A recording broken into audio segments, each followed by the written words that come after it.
അമ്മേ പരിശുദ്ധമ്മേ, അമ്മേ പരിശുദ്ധമ്മേ, ദൈവമാതാവേ, കൃപാസനത്തിലൂടെ ഞങ്ങൾക്കും ഞങ്ങളുടെ ദേശത്തിനും അമ്മ മധ്യസ്ഥം തേടി തന്ന എല്ലാ അനുഗ്രഹങ്ങൾക്കും കൃപകൾക്കും ഞങ്ങളിപ്പോൾ ഹൃദയം നിറഞ്ഞ നന്ദി പറയുന്നു. അമ്മേ പരിശുദ്ധമ്മേ, ദൈവമാതാവേ, 2004 ഡിസംബർ 7 ഉച്ചകഴിഞ്ഞ് 2:30 കൃപാസനത്തിൽ സംഭവിച്ച അമ്മയുടെ പ്രത്യക്ഷപ്പെടലിനെ കുറിച്ച് തിരുസഭയ്ക്ക് സമർപ്പിച്ചിരിക്കുന്ന പഠനരേഖകളുടെ മേൽ സഭാത്മകമായ പഠനം ആരംഭിക്കുവാൻ ഞങ്ങൾ പ്രാർത്ഥിക്കുന്നു.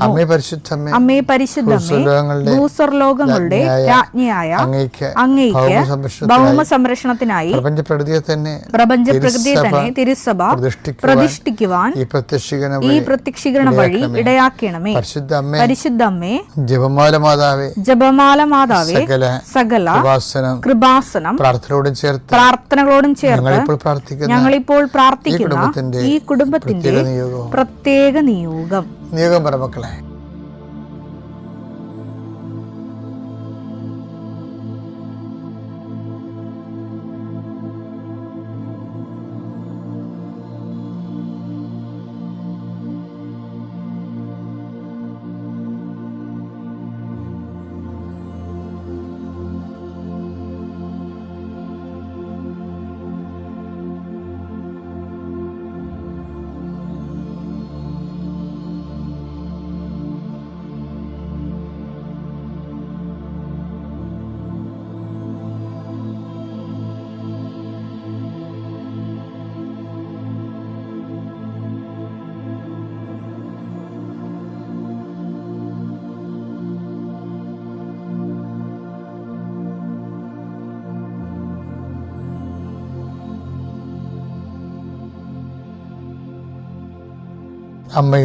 അമ്മയുടെ പ്രത്യക്ഷീകരണത്തിന്റെ ഈ അനുഗ്രഹവേളയിൽ ഞങ്ങൾക്ക് സാധിച്ചു തരുവാൻ കനിയണമേ. ആമേൻ. വിശ്വാസ പ്രമാണം. സർവശക്തനായ പിതാവും ആകാശത്തിന്റെയും ഭൂമിയുടെയും സൃഷ്ടാവുമായ ദൈവത്തിൽ ഞാൻ വിശ്വസിക്കുന്നു. അവിടുത്തെ ഏകപുത്രനും ഞങ്ങളുടെ കർത്താവുമായ ഈശോമിശിഹായിലും ഞാൻ വിശ്വസിക്കുന്നു. ഈ പുത്രൻ പരിശുദ്ധാത്മാവിനാൽ ഗർഭസ്ഥനായി കന്യകാമറിയത്തിൽ നിന്ന് പിറന്ന് പൊന്തിയോസ് പീലാത്തോസിന്റെ കാലത്ത് പീഡകൾ സഹിച്ച് കുരിശിൽ തറയ്ക്കപ്പെട്ട് മരിച്ച് അടക്കപ്പെട്ട് പാതാളങ്ങളിൽ ഇറങ്ങി മരിച്ചവരുടെ ഇടയിൽ നിന്ന് 3-ാം നാൾ ഉയർത്ത് സ്വർഗത്തിലേക്ക് എഴുന്നള്ളി സർവശക്തിയുള്ള പിതാവായ ദൈവത്തിന്റെ വലതുഭാഗത്തിരിക്കുന്നു. അവിടെ നിന്ന് ജീവിക്കുന്നവരെയും മരിച്ചവരെയും വിധിക്കുവാൻ വരുമെന്നും ഞാൻ വിശ്വസിക്കുന്നു. പരിശുദ്ധാത്മാവിലും ഞാൻ വിശ്വസിക്കുന്നു. വിശുദ്ധ കത്തോലിക്കാ സഭയിലും പുണ്യവാന്മാരുടെ ഐക്യത്തിലും പാപങ്ങളുടെ മോചനത്തിലും ശരീരത്തിന്റെ ഉയർപ്പിലും നിത്യമായ ജീവിതത്തിലും ഞാൻ വിശ്വസിക്കുന്നു. ആമേൻ. സ്വർഗ്ഗസ്ഥനായ ഞങ്ങളുടെ പിതാവേ, അങ്ങയുടെ നാമം പൂജിതമാകണമേ. അങ്ങയുടെ രാജ്യം വരണമേ. അങ്ങയുടെ തിരുമനസ് സ്വർഗത്തിലെ പോലെ ഭൂമിയിലും ആകണമേ. അന്നു വേണ്ടുന്ന ആഹാരം ഇന്ന് ഞങ്ങൾക്ക് തരണമേ. ഞങ്ങളോട് തെറ്റ് ചെയ്യുന്നവരോട് ഞങ്ങൾ ക്ഷമിക്കുന്നത് പോലെ ഞങ്ങളുടെ തെറ്റുകൾ ഞങ്ങളോടും ക്ഷമിക്കണമേ. ഞങ്ങളെ പ്രലോഭനത്തിൽ ഉൾപ്പെടുത്തരുതേ, തിന്മയിൽ ഞങ്ങൾ രക്ഷിക്കണമേ. ആമേൻ. നന്മ നിറഞ്ഞ മറിയമേ, സ്വസ്തി. കർത്താവ് അങ്ങയുടെ കൂടെ സ്ത്രീകളിൽ അങ്ങ് അനുഗ്രഹിക്കപ്പെട്ടവളാകുന്നു. അങ്ങയുടെ ഉദരത്തിൻ ഫലമായി ഈശോ അനുഗ്രഹിക്കപ്പെട്ടവനാകുന്നു. പരിശുദ്ധ മറിയമേ, തമ്പുരാന്റെ അമ്മേ, പാപികളായ ഞങ്ങൾക്ക് വേണ്ടി ഇപ്പോഴും ഞങ്ങളുടെ മരണസമയത്തും തമ്പുരാനോട് അപേക്ഷിക്കണമേ. ആമേൻ. കർത്താവേ, നിന്റെ ഉന്നതമായ നാമത്തിന് സ്വസ്ഥം ചെയ്യുന്ന കർത്താവേ, നിന്റെ വിശുദ്ധ പൗരോഹിത്യത്തെ മഹത്വപ്പെടുത്തണമേ. കർത്താവേ, സഭയിലുള്ള സാന്നിധ്യം പ്രകടമാക്കണമേ. 39 വർഷം ഞാൻ അർപ്പിച്ച കൃപാനയുടെ യുഗതിയാൽ കൃപാസ്ഥാനത്താറ് ജീവനോടെ പ്രത്യക്ഷപ്പെട്ട പരിശുദ്ധ അമ്മയുടെ മാധ്യസ്ഥത്തിൽ ഞാൻ മക്കളെ ആശീർവദിക്കുന്നു, പൊടിക്കുഞ്ഞുങ്ങളെ ആശീർവദിക്കുന്നു. പ്രിയപ്പെട്ടവരെ, ഹൃദയവേദന അനുഭവിക്കുന്നവരെയും ഹൃദയവാൽവ് ചുരുങ്ങിയവരെയും ഹൃദയ അസുഖം മൂലം ശ്വാസം മുട്ടുന്നവരെയും കർത്താവ് ഇതിൻ്റെ വിശുദ്ധമായ രഥത്തെ കഴുകണമെന്ന് പ്രാർത്ഥിക്കുന്നു. കരളി എലാർജി ചെയ്യുന്നവരെ കർത്താവ് ആശീർവദിക്കട്ടെ. കിഡ്നി ചുരുങ്ങിപ്പോകുന്നവരെ കർത്താവ് ആശീർവദിക്കട്ടെ. കർത്താവ് തലവേദന വിട്ടുമാറാത്ത തലവേദന മെനിഞ്ചൈറ്റിസ് അസുഖമുള്ളവരെ കർത്താവ് സ്പർശിക്കട്ടെ. എങ്ങനെയെങ്കിലും കല്യാണം നടക്കണം, നടന്നേ മതിയാകത്തുള്ളൂ. വർഷമായ കല്യാണം നടക്കാൻ പറ്റത്തില്ല എന്ന് വിചാരിച്ചുകൊണ്ട് ഇതിനു വേണ്ടി ജീവിത പങ്കാളികൾ തിരക്കി നടക്കുന്നവരുണ്ട്. അതുപോലെ തന്നെ അതിനുള്ള പണം സ്വരൂപിക്കാൻ വേണ്ടി നോക്കുന്നവരുണ്ട്, പറമ്പ് വിറ്റുമാറാൻ ഉദ്ദേശിക്കുന്നവരുണ്ട്, മാറ്റാൻ ഉദ്ദേശിക്കുന്നവരുണ്ട്. ഇങ്ങനെ ഓരോ ആ വിഷയത്തിൻ്റെ മേൽ ജീവിത പങ്കാളികളില്ലാത്തതിൻ്റെ പേരിൽ ഒത്തിരി പേര് സ്വകാര്യവും അത് സാമൂഹ്യമായ വ്യഥകളും പ്രയാസം അനുഭവിച്ച് നിരാശപ്പെടുന്നവർ എൻ്റെ കർത്താവിൻ്റെ ഉന്നതമായ നാമത്തിൽ സഭയുടെ അധികാരത്തെ കുറിച്ച് അടയാളത്തിൽ വൈവാഹിക തടസ്സങ്ങൾ യേശു ക്രിസ്തു നീങ്ങിപ്പോട്ടെന്ന് കൽപ്പിക്കുന്നു. പണപരമായ തടസ്സങ്ങൾ, അതിൻ്റെ യോഗ്യതാപരമായ തടസ്സങ്ങൾ യേശു ക്രിസ്തു നീങ്ങിപ്പോകട്ടെ. കർത്താവ് നിങ്ങളോട് not by merit but by grace, നിങ്ങളുടെ കഴിവ് കൊണ്ടല്ല കർത്താവിൻ്റെ കൃപ കൊണ്ടെന്ന രീതിയിൽ നിങ്ങളുടെ മേൽ ദൈവ കരുണ തോന്നണമേ. പിതാവിൻ്റെയും പുത്രൻ്റെയും പരിശുദ്ധാത്മാവിൻ്റെ നാമത്തിൽ ആമേൻ. 1 Corinthians 9:27 മറ്റുള്ളവരോട് സുവിശേഷം പ്രസംഗിച്ച ഞാൻ തന്നെ തിരസ്കൃതനാകാതിരിക്കേണ്ടതിന് എന്റെ ശരീരത്തെ ഞാൻ കർശനമായി നിയന്ത്രിച്ച് കീഴടക്കുന്നു. ഇതിനുള്ള വീഴുപോകാനുള്ള സാധ്യതയുള്ളത് കൊണ്ടാണ് പൗലോസ് അപ്പോസ്തലൻ പോലും ഈ തിരിച്ചടിയെ ഭയക്കുന്നുണ്ട്. ശരിക്കും ഞാനും ഭയക്കുന്നുണ്ട്, എല്ലാവരും തന്നെ. മറ്റുള്ള വചനം പ്രസംഗിക്കുന്നവർ തന്നെ. കാര്യം ഇതിൻ്റെ ഒരു വിഷയം എന്ന് പറയുന്നത് ആർക്കും ഗ്യാരണ്ടി ചെയ്യാൻ പറ്റാത്തതാണ്. ക്രിസ്തുവിനെ പോലും ദൈവത്തിൻ്റെ ഒരു നടപടിക്രമങ്ങൾ എങ്ങനെ അറിയാമോ? അതായത് ക്രിസ്തു മനുഷ്യ ശരീരത്തിലല്ലേ, അതുകൊണ്ട് തന്നെ ക്രിസ്തുവിൻ്റെ കമ്മിറ്റ്മെൻ്റ് എല്ലാം സ്വന്തം തീരുമാനമായിരിക്കണമെന്നുണ്ടാകും. പിതാവിൻ്റെ സഹായം കൊണ്ട് ക്രിസ്തു അങ്ങനെ ചെയ്തു എന്ന് പറഞ്ഞാൽ പിന്നെ ക്രിസ്തു നാളെ ഒരിക്കലൊരു മോഡലാകത്തില്ല. അതുകൊണ്ട് ഈശോ പറയും, ഇതാണ് ഈശോയുടെ വർത്തമാനത്തിലേക്ക് എല്ലാം വരുമല്ല, സ്വയം. മത്തായി 18:4 ഈ ശിശുവിനെ പോലെ സ്വയം ചെറുതാകുന്നവനാണ് സ്വർഗരാജ്യത്തിലെ ഏറ്റവും വലിയവൻ. ഇതിൻ്റെ വിഷയം നമ്മൾ ശിശു എന്നും പറഞ്ഞുകൊണ്ട് പറയുമ്പോൾ തന്നെ അച്ഛന്മാരെല്ലാം കൂടി ശിശു ആനയാണ്, കൂനയാണ്, ശിശു നിഷ്കളങ്കനാണ്, ആന, അതൊന്നും അല്ല പ്രശ്നവും. സ്വയം ചെറുതാകുന്നതിനാണ് പ്രാധാന്യം. ശിശുവിനവിടെ പ്രാധാന്യമൊന്നും ഇല്ല. ശിശു ഒരു മോഡലാണ്, ടീച്ചിങ് എയ്ഡാണ്. അവിടുത്തെ മെയിൻ ഈശോ ഉദ്ദേശിക്കണത് എന്താണ്? ഈശോ ഉദ്ദേശിക്കണത് സ്വയം ചെറുതാകുന്നുള്ളതാണ്. സ്റ്റാറ്റസ് ലോയിങ്ങാ, അല്ല സാത്താൻ കൊണ്ടൊന്ന് ചെറുതാക്കണമല്ല മറ്റുള്ളവർ, നമ്മൾ തന്നെ സ്വയം ബൈബിള് ഭയങ്കര ഫിൽട്ടറിങ്ങാണ്. അതായത് മറ്റുള്ളവർ നമ്മൾ ചെറുതാക്കണമല്ല, ശരിക്കും പറഞ്ഞാൽ നമ്മൾ തന്നെ സ്വയമായിട്ട്. അതുകൊണ്ട് ഈശോ പരിത്യാഗം വരുമ്പോൾ സ്വയം എന്നുള്ള വാക്ക് ഈശോ ചേർക്കും. സ്വയം പരിത്യജിക്കണം എന്ന് പറഞ്ഞില്ലേ. മറ്റുള്ളവർ നിന്നെ സമ്മർദ്ദം ചെലുത്തിക്കൊണ്ട് പരിത്യജിപ്പിക്കണം അല്ലത്. 18:4 വായിച്ചില്ലേ നമ്മൾ? ഈ ശിശുവിനെ പോലെ സ്വയം ചെറുതാകുന്നവനാണ് സ്വർഗരാജ്യത്തിലെ ഏറ്റവും വലിയവൻ. ഈ ശിശുവിനെ പോലെ സ്വയം ചെറുതാകുന്നവനാണ്. അപ്പം ശിശുവിനല്ല പ്രാധാന്യം, സ്വയം ചെറുതാകുന്നതിനാണ് പ്രാധാന്യം. കിട്ടിയ ഭാഗ്യത്തിന് ദൈവത്തിന്, എൻ്റെ പൊന്നു തമ്പുരാന്, മാതാവിന് 1000 നന്ദി ഞാൻ പറയുന്നു. ഞാൻ മാർച്ച് 2024 ആദ്യമായിട്ട് ഉടമ്പടി എടുത്തത്. ഉടമ്പടി എടുത്ത ആദ്യത്തെ ആഴ്ചയിൽ തന്നെ എനിക്ക് അനുഭവങ്ങൾ കിട്ടാൻ തുടങ്ങി. ഞാൻ ഉടമ്പടി എടുത്തത് എൻ്റെ വ്യക്തിപരമായ കാര്യങ്ങൾക്കായിരുന്നില്ല, കുടുംബത്തിലെ കാര്യങ്ങൾക്കും പരിചയമുള്ളവരുടെ അങ്ങനെയൊക്കെയുള്ള നിയോഗങ്ങളാണ് വെച്ചിരുന്നത്. എനിക്ക് ഉടമ്പടിയിൽ ഭൗതിക നേട്ടങ്ങളെക്കാൾ കൂടുതൽ ആത്മീയ ഉണർവുകളാണ് ഉണ്ടായത്. ഞാൻ ചെറുപ്പം മുതൽ എല്ലാവിധ ക്രിസ്തീയ ആചാരങ്ങളും അനുഷ്ഠാനങ്ങളും അനുഷ്ഠിച്ചു പോരുന്ന, ചെറുപ്പം മുതലേ മിക്കവാറും എല്ലാ ദിവസങ്ങളിലും പരിശുദ്ധ കുർബാനയിൽ പോലും പങ്കെടുത്ത് ജീവിച്ച വ്യക്തിയാണ്. അതുപോലെ തന്നെ മറ്റ് പ്രാർത്ഥനാനുഷ്ഠാനങ്ങളും.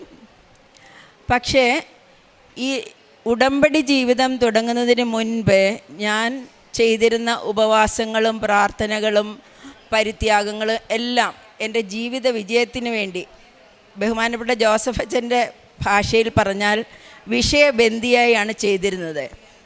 ഉടമ്പടി ജീവിതം തുടങ്ങി ബഹുമാനപ്പെട്ട ജോസഫ് അച്ഛൻ്റെ ഉടമ്പടി ധ്യാനങ്ങൾ അറ്റൻഡ് ചെയ്തതോടെയാണ് എൻ്റെ ആത്മീയ ജീവിതത്തിൽ എനിക്ക് വലിയൊരു ഷിഫ്റ്റാണ് ഉണ്ടായത്. ബോധ്യങ്ങളിൽ ക്രിസ്തീയ ജീവിതം ഭൗതിക നേട്ടങ്ങൾക്ക് വേണ്ടിയുള്ളതല്ല, നിത്യരക്ഷയ്ക്ക് വേണ്ടിയും ആത്മാവിന് വേണ്ടിയും ദൈവമഹത്വത്തിന് വേണ്ടിയുമാണ് ചെയ്യേണ്ടതെന്നുള്ള ശരിയായ ഒരു ബോധ്യം. ആ ബോധ്യത്തിൻ്റെ ഷിഫ്റ്റാണ് ഈ ഉടമ്പടി ജീവിതത്തിൻ്റെ എൻ്റെ ഏറ്റവും വലിയ അനുഗ്രഹവും കൃപയുമായിട്ട് ഞാൻ കണക്കാക്കുന്നത്.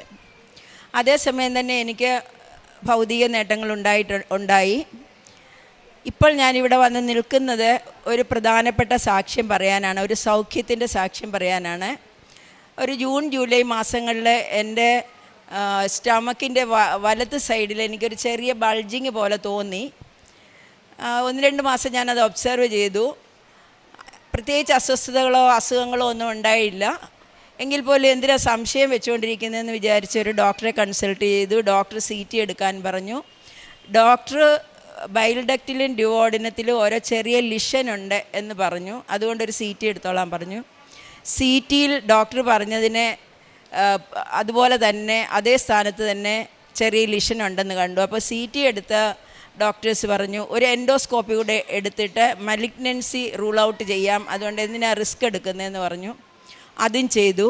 അത് ചെയ്തത് ജൂലൈ 29 എൻഡോസ്കോപ്പി എടുക്കാൻ പ്രശസ്തമായ ഹോസ്പിറ്റലിൽ പ്രശസ്തമായ ഡോക്ടർ തന്നെയാണ് ചെയ്തത്.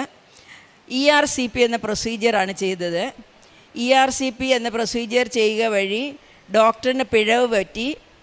എൻ്റെ ഡ്യുവോഡിനത്തിൽ വലിയൊരു മുറിവുണ്ടായി. പെട്ടെന്ന് അവരെന്നെ ICUലാക്കി. പിന്നെ ആ വൂണ്ടിന് ബ്ലീഡിങ് അല്ലെങ്കിൽ ഇൻഫെക്ഷൻ വന്നാൽ എനിക്ക് ലൈഫ് റിസ്ക്കാണ്. അപ്പോൾ എൻഡോസ്കോപ്പി എടുക്കാൻ പോകുന്നതിന് മുൻപേ ഞാനിവിടെ വന്ന് ജോസഫ് അച്ഛൻ്റെ പ്രാർത്ഥന സ്വീകരിച്ച് മാതാവിനോട് പ്രത്യേകം പറഞ്ഞിട്ടാണ് പോയേ. മലിഗ്നൻസി ഉണ്ടെങ്കിൽ ഒരു മേജർ സർജറി, അതായത് പാൻക്രിയാസിൻ്റെയും ബൈൽഡക്റ്റിൻ്റെയും ഡ്യുവോഡിനത്തിൻ്റെയും കുറേശ്ശെ ഭാഗങ്ങൾ കട്ട് ചെയ്തുള്ള ഒരു മേജർ സർജറി ചെയ്യേണ്ടി വരും മലിഗ്നൻസി ഉണ്ടെങ്കിൽ എന്നാണ് ഡോക്ടേഴ്സ് പറഞ്ഞിരുന്നത്. അതനുസരിച്ച് ഞാനിവിടെ വന്ന് മാതാവിനോട് പറഞ്ഞു എനിക്ക് സർജറി ഒന്നുമില്ലാതെ എന്നെ രക്ഷപ്പെടുത്തി വിട്ടേക്കണമെന്ന് പറഞ്ഞിട്ട് പോയി. അച്ഛൻ്റെ പ്രാർത്ഥനയെ സ്വീകരിച്ചു പോയി. അച്ഛൻ എൻ്റെ തലയിൽ കൈവച്ച് പ്രാർത്ഥിച്ചപ്പോൾ എനിക്ക് ദൈവാനുഭവം വളരെയേറെ പ്രകടമായി എനിക്ക് തോന്നിയിരുന്നു. ഞാൻ എൻഡോസ്കോപ്പി എടുത്ത് ICUയിൽ ഡോക്ടറിന് പിഴവ് പറ്റി ICUലായപ്പോൾ എനിക്ക് ഒട്ടും പേടി വന്നില്ല. ഡോക്ടേഴ്സിനെല്ലാം പേടി, വീട്ടുകാർക്കെല്ലാം പേടി. എനിക്ക് ഒട്ടും പേടിയൊന്നും വന്നില്ല. എനിക്കൊരു കുഴപ്പവും വരികയില്ല. അടുത്ത ഒരു മേജർ സർജറി ചെയ്ത് ആ വൂണ്ട് സ്റ്റിച്ച് ചെയ്തില്ലെങ്കിൽ എൻ്റെ ലൈഫ് റിസ്ക് ആണെന്ന് പറഞ്ഞ് 2 ദിവസം ഡോക്ടർമാർ എൻ്റെ നിരന്തരമായിട്ട് എന്നെ വിസിറ്റ് ചെയ്യുകയും ഇതിന് ഉപദേശം തന്നുകൊണ്ടിരിക്കുകയും ചെയ്തിരുന്നു. ഞാൻ പറഞ്ഞു ഒരു കാരണവശാലും ഒരു സർജറിയുടെ ആവശ്യമില്ല, എനിക്കൊരു കുഴപ്പമില്ല. അവർ സമ്മതിക്കത്തില്ലല്ലോ. പക്ഷേ അങ്ങനെ 2-ാം ദിവസമായപ്പോൾ ഞാൻ സഹി കെട്ടിട്ട് മോനോട് പറഞ്ഞ് എൻ്റെ ഉടമ്പടി പേപ്പർ എടുത്തുകൊണ്ട് മോൻ ഇവിടെ കൃപാസനത്തിൽ പോയി ഒന്ന് പ്രാർത്ഥിച്ചിട്ട് വരാൻ പറഞ്ഞു. ആ മോൻ വന്ന് ഒരു സിസ്റ്ററിനെ കണ്ട് ഈ ഉടമ്പടി പേപ്പറൊക്കെ കണ്ട് ഈ കാര്യം പറഞ്ഞ് പ്രാർത്ഥിച്ച് അതേ നിമിഷം 1/2 മണിക്കൂർ മുൻപേ എന്ത് വന്നാലും എത്രയായാലും ഈ സർജറി ചെയ്യാതെ സമ്മതിക്കത്തില്ലെന്ന് പറഞ്ഞ് മെയിൻ ഡോക്ടർ തന്നെ തിരിച്ചു വന്നിട്ട് പറഞ്ഞു ഇപ്പോൾ സർജറി ചെയ്യുന്നില്ല, 1-2 ദിവസം കൂടെ നോക്കാം, അമ്മയുടെ ഹെൽത്തൊക്കെ വളരെ മോശമൊന്നും അല്ലാത്തത് കൊണ്ട് സർജറി ഇല്ലാതെ നമുക്കൊന്ന് ട്രൈ ചെയ്യാം എന്ന് പറഞ്ഞു. അന്ന് മുതൽ എനിക്ക് ആ നിമിഷം എനിക്ക് നന്നായിട്ട് ഫീലായി. അപ്പോൾ ഞാൻ തലേദിവസം വൈകിട്ടാണ് മോനോട് ഈ സർജറി കൃപാസനത്തിൽ വന്ന് പ്രാർത്ഥിക്കണമെന്ന് പറഞ്ഞത്.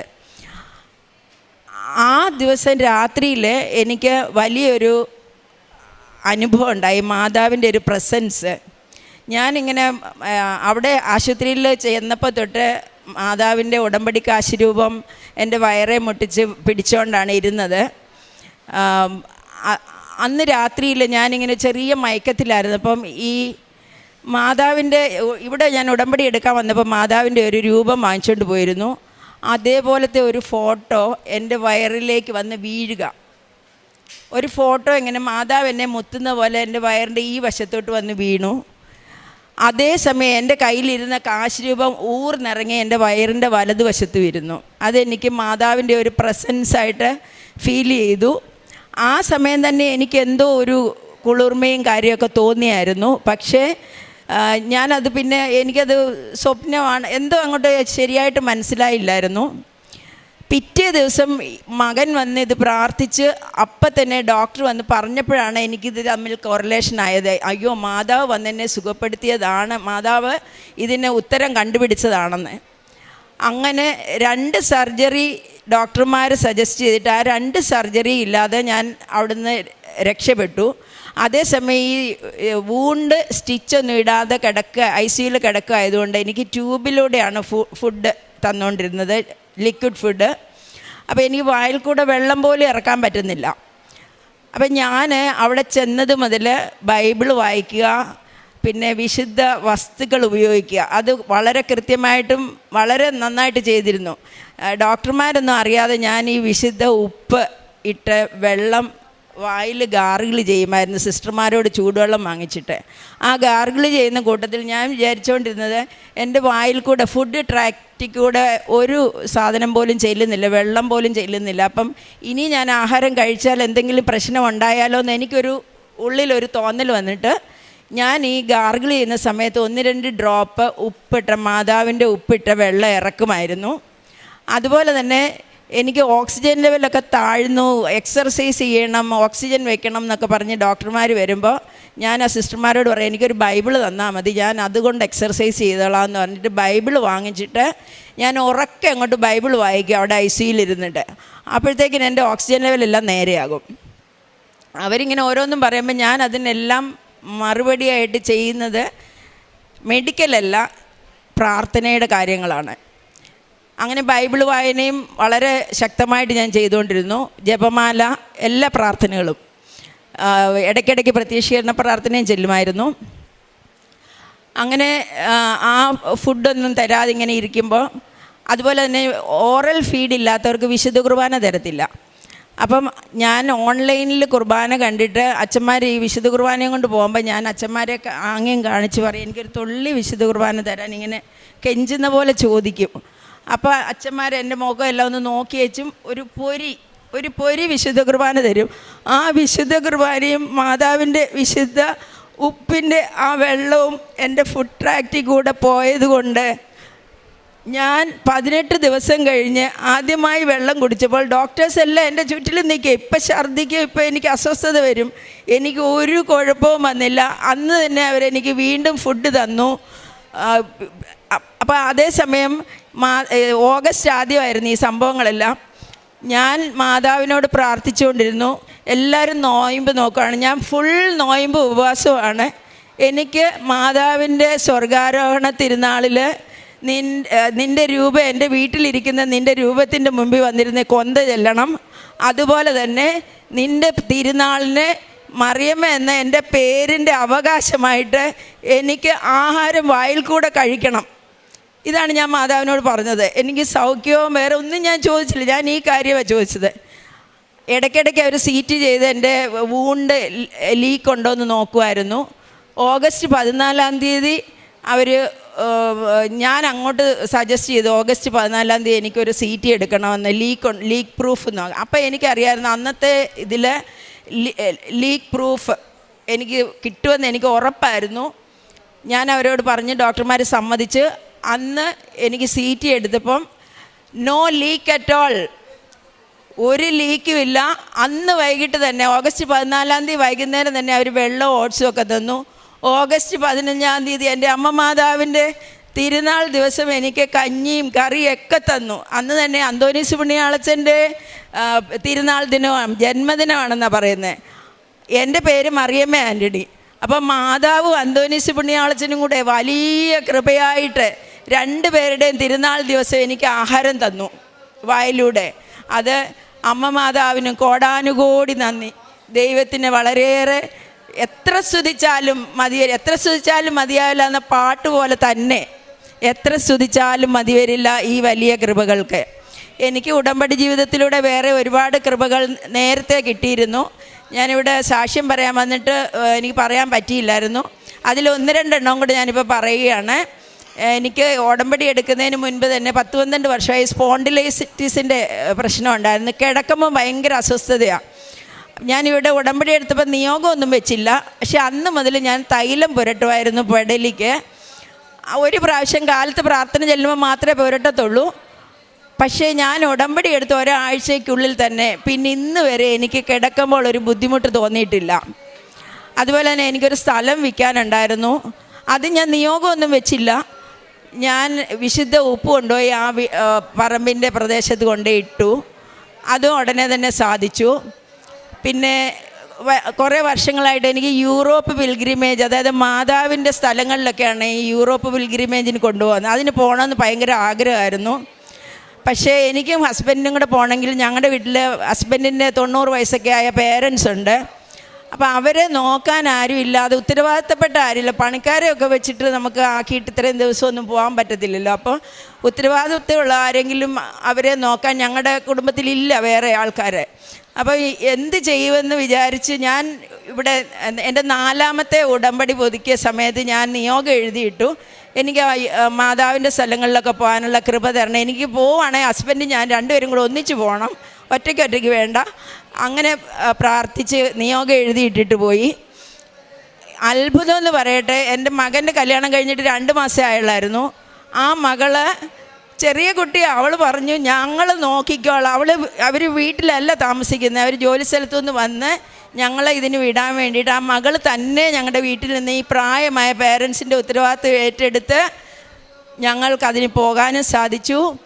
വളരെ സുഖമായിട്ട് ഒരു പ്രശ്നവുമില്ലാതെ ഞങ്ങൾ പോയി തിരിച്ചു വന്നു.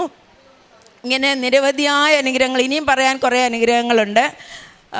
അങ്ങനെ ഞാൻ നിയോഗത്തിൽ മിക്കവാറും എൻ്റെ പേഴ്സണലല്ല നിയോഗങ്ങൾ വയ്ക്കുന്നത്. അപ്പോൾ ആ നിയോഗങ്ങളൊക്കെ എല്ലാം സാധിച്ചു കിട്ടിയിട്ടുണ്ട്. നിയോഗത്തിൽ വയ്ക്കാതെ ഒരുപാട് അനുഗ്രഹങ്ങൾ സാധിച്ചു കിട്ടിയിട്ടുണ്ട്. ഞാൻ പ്രേക്ഷിത പ്രവർത്തനമായിട്ട് അതിനിടയിൽ ഒരു കാര്യം പറയാനുണ്ട്. ഈ നേരത്തെയൊക്കെ ഇങ്ങനെ കൃപാസനത്തിൽ ആൾക്കാർ പോവുകയും പത്രം കൊടുക്കുകയും ചെയ്യുന്നത്. അപ്പം ഞാൻ വിചാരിക്കും ഈ ഓരോ കാര്യം സാധിക്കാൻ വേണ്ടി ഇങ്ങനെ പത്രമൊക്കെ കൊടുക്കുന്നത് ഇതെന്തൊരു മോശമാണ്, കാര്യസാധ്യത്തിന് വേണ്ടി ഇങ്ങനെയൊക്കെ ചെയ്യാൻ പാടുണ്ടോ എന്നൊക്കെ ഞാൻ ചിന്തിച്ചിട്ടുണ്ട് പള്ളിയിലൊക്കെ വെച്ച്. പക്ഷേ ഈ ഉടമ്പടി എടുത്ത് ഞാനിവിടെ വന്ന് ബഹുമാനപ്പെട്ട ജോസഫ് അച്ഛൻ്റെ ഈ വചനങ്ങൾ കേട്ടപ്പോഴാണ് ഇത് കാര്യസാധ്യമല്ല, കർത്താവിനെ കൈമാറുകയാണെന്ന് എനിക്ക് മനസ്സിലായത്. അതുമുതൽ എനിക്ക് ഉടമ്പടി ഈ പത്രം കൊടുക്കാനായിട്ട് ഭയങ്കര ഉത്സാഹമാണ്. ഞാൻ പത്രം കൊടുക്കുന്നത് സാധാരണ പള്ളിയിൽ എന്നും കുർബാനയ്ക്ക് വരുന്നവർക്കൊന്നും ഞാൻ കൊടുക്കാറില്ല. ഞാൻ കുട്ടികൾക്ക്, കൂടുതലായിട്ടും കുട്ടികൾക്ക് കൊടുക്കാനും യുവജനങ്ങൾക്ക് കൊടുക്കാനാണ് എനിക്ക് താല്പര്യം. സ്കൂൾ വിട്ടു പോകുന്ന സമയത്ത്, അല്ലെങ്കിൽ സൺഡേ ക്ലാസ്സിൽ വരുന്ന കുട്ടികൾക്ക്, അങ്ങനെയൊക്കെ, അല്ലെങ്കിൽ പൊതുജനങ്ങൾക്കായിട്ട് കൊണ്ട് കൊടുക്കും. പിന്നെ ഈ കൂട്ടായ്മയിലെ എല്ലാ വീടുകളിലും കയറി ഇറങ്ങി ഞാൻ നടന്നു കൊടുക്കും. പിന്നെ കടകളിലും ഹോസ്പിറ്റലുകൾ അങ്ങനെയുള്ള സ്ഥലങ്ങളിലും കൊടുക്കാറുണ്ട്. അതിലൊക്കെ ഉപരിയായിട്ട് ഞാൻ കുറച്ചധികം യാത്ര ചെയ്യുന്ന ആളാണ്. ഞാൻ എവിടെ യാത്ര ചെയ്താലും ഈ ഉടമ്പടി തുടങ്ങിയതിൽ പിന്നെ ഞാൻ പോകുന്ന നാട്ടിലെ ഭാഷ അനുസരിച്ചുള്ള പത്രം വാങ്ങിച്ചുകൊണ്ടാണ് പോകുന്നത്.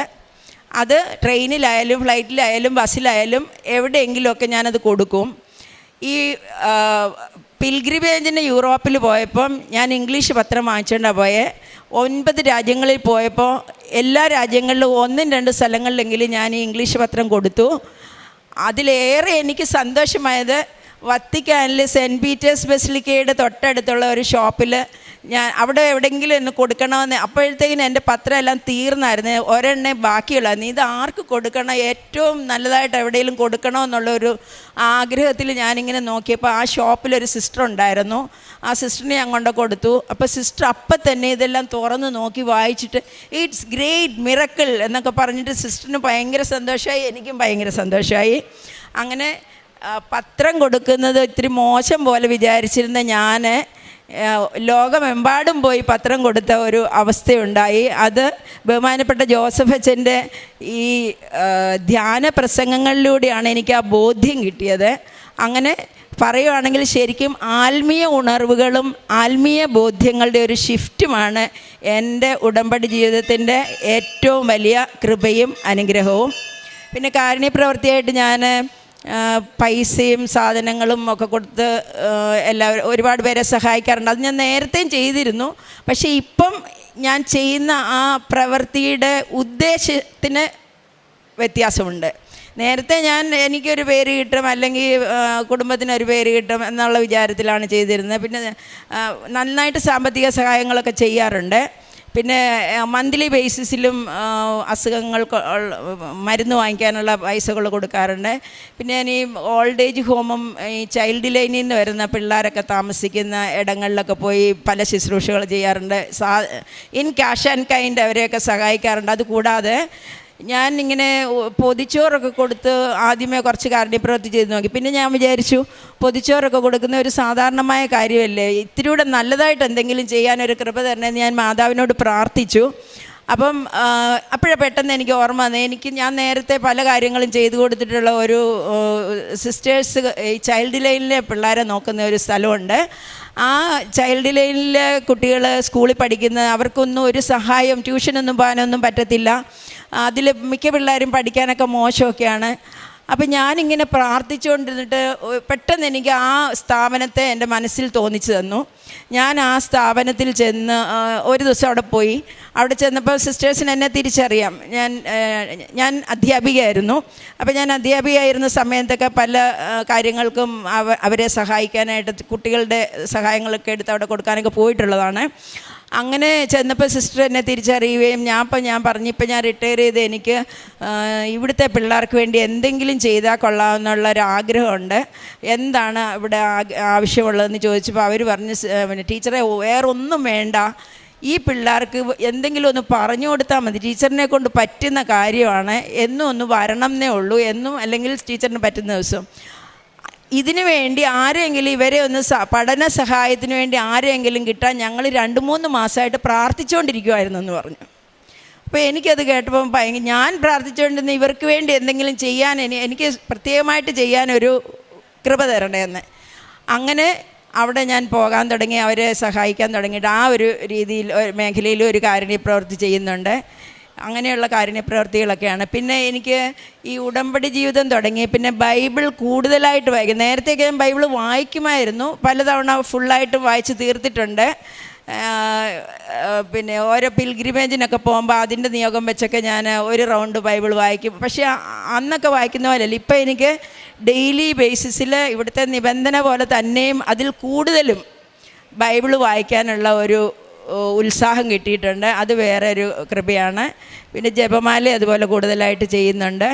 ഇങ്ങനെയുള്ള എല്ലാ അനുഗ്രഹങ്ങൾക്കും അമ്മ മാതാവിനും പൊന്നീശോയ്ക്കും ദൈവം തമ്പുരാനും മഹത്വപ്പെടട്ടെ. എൻ്റെ പേര് സിനി അജി. ഞാൻ പത്തനംതിട്ട ജില്ലയിലെ റാന്നിയിൽ നിന്നും വരുന്നു. പരിശുദ്ധ മാതാവ് പ്രതിഷ്ഠപ്പെട്ട ഈ അൾത്താരയിൽ സാക്ഷ്യം പറയുവാൻ എന്നെ അനുഗ്രഹിച്ച തിരുക്കുമാരനും പരിശുദ്ധ അമ്മയ്ക്കും കോടാനുകോടി നന്ദി പറയുന്നു.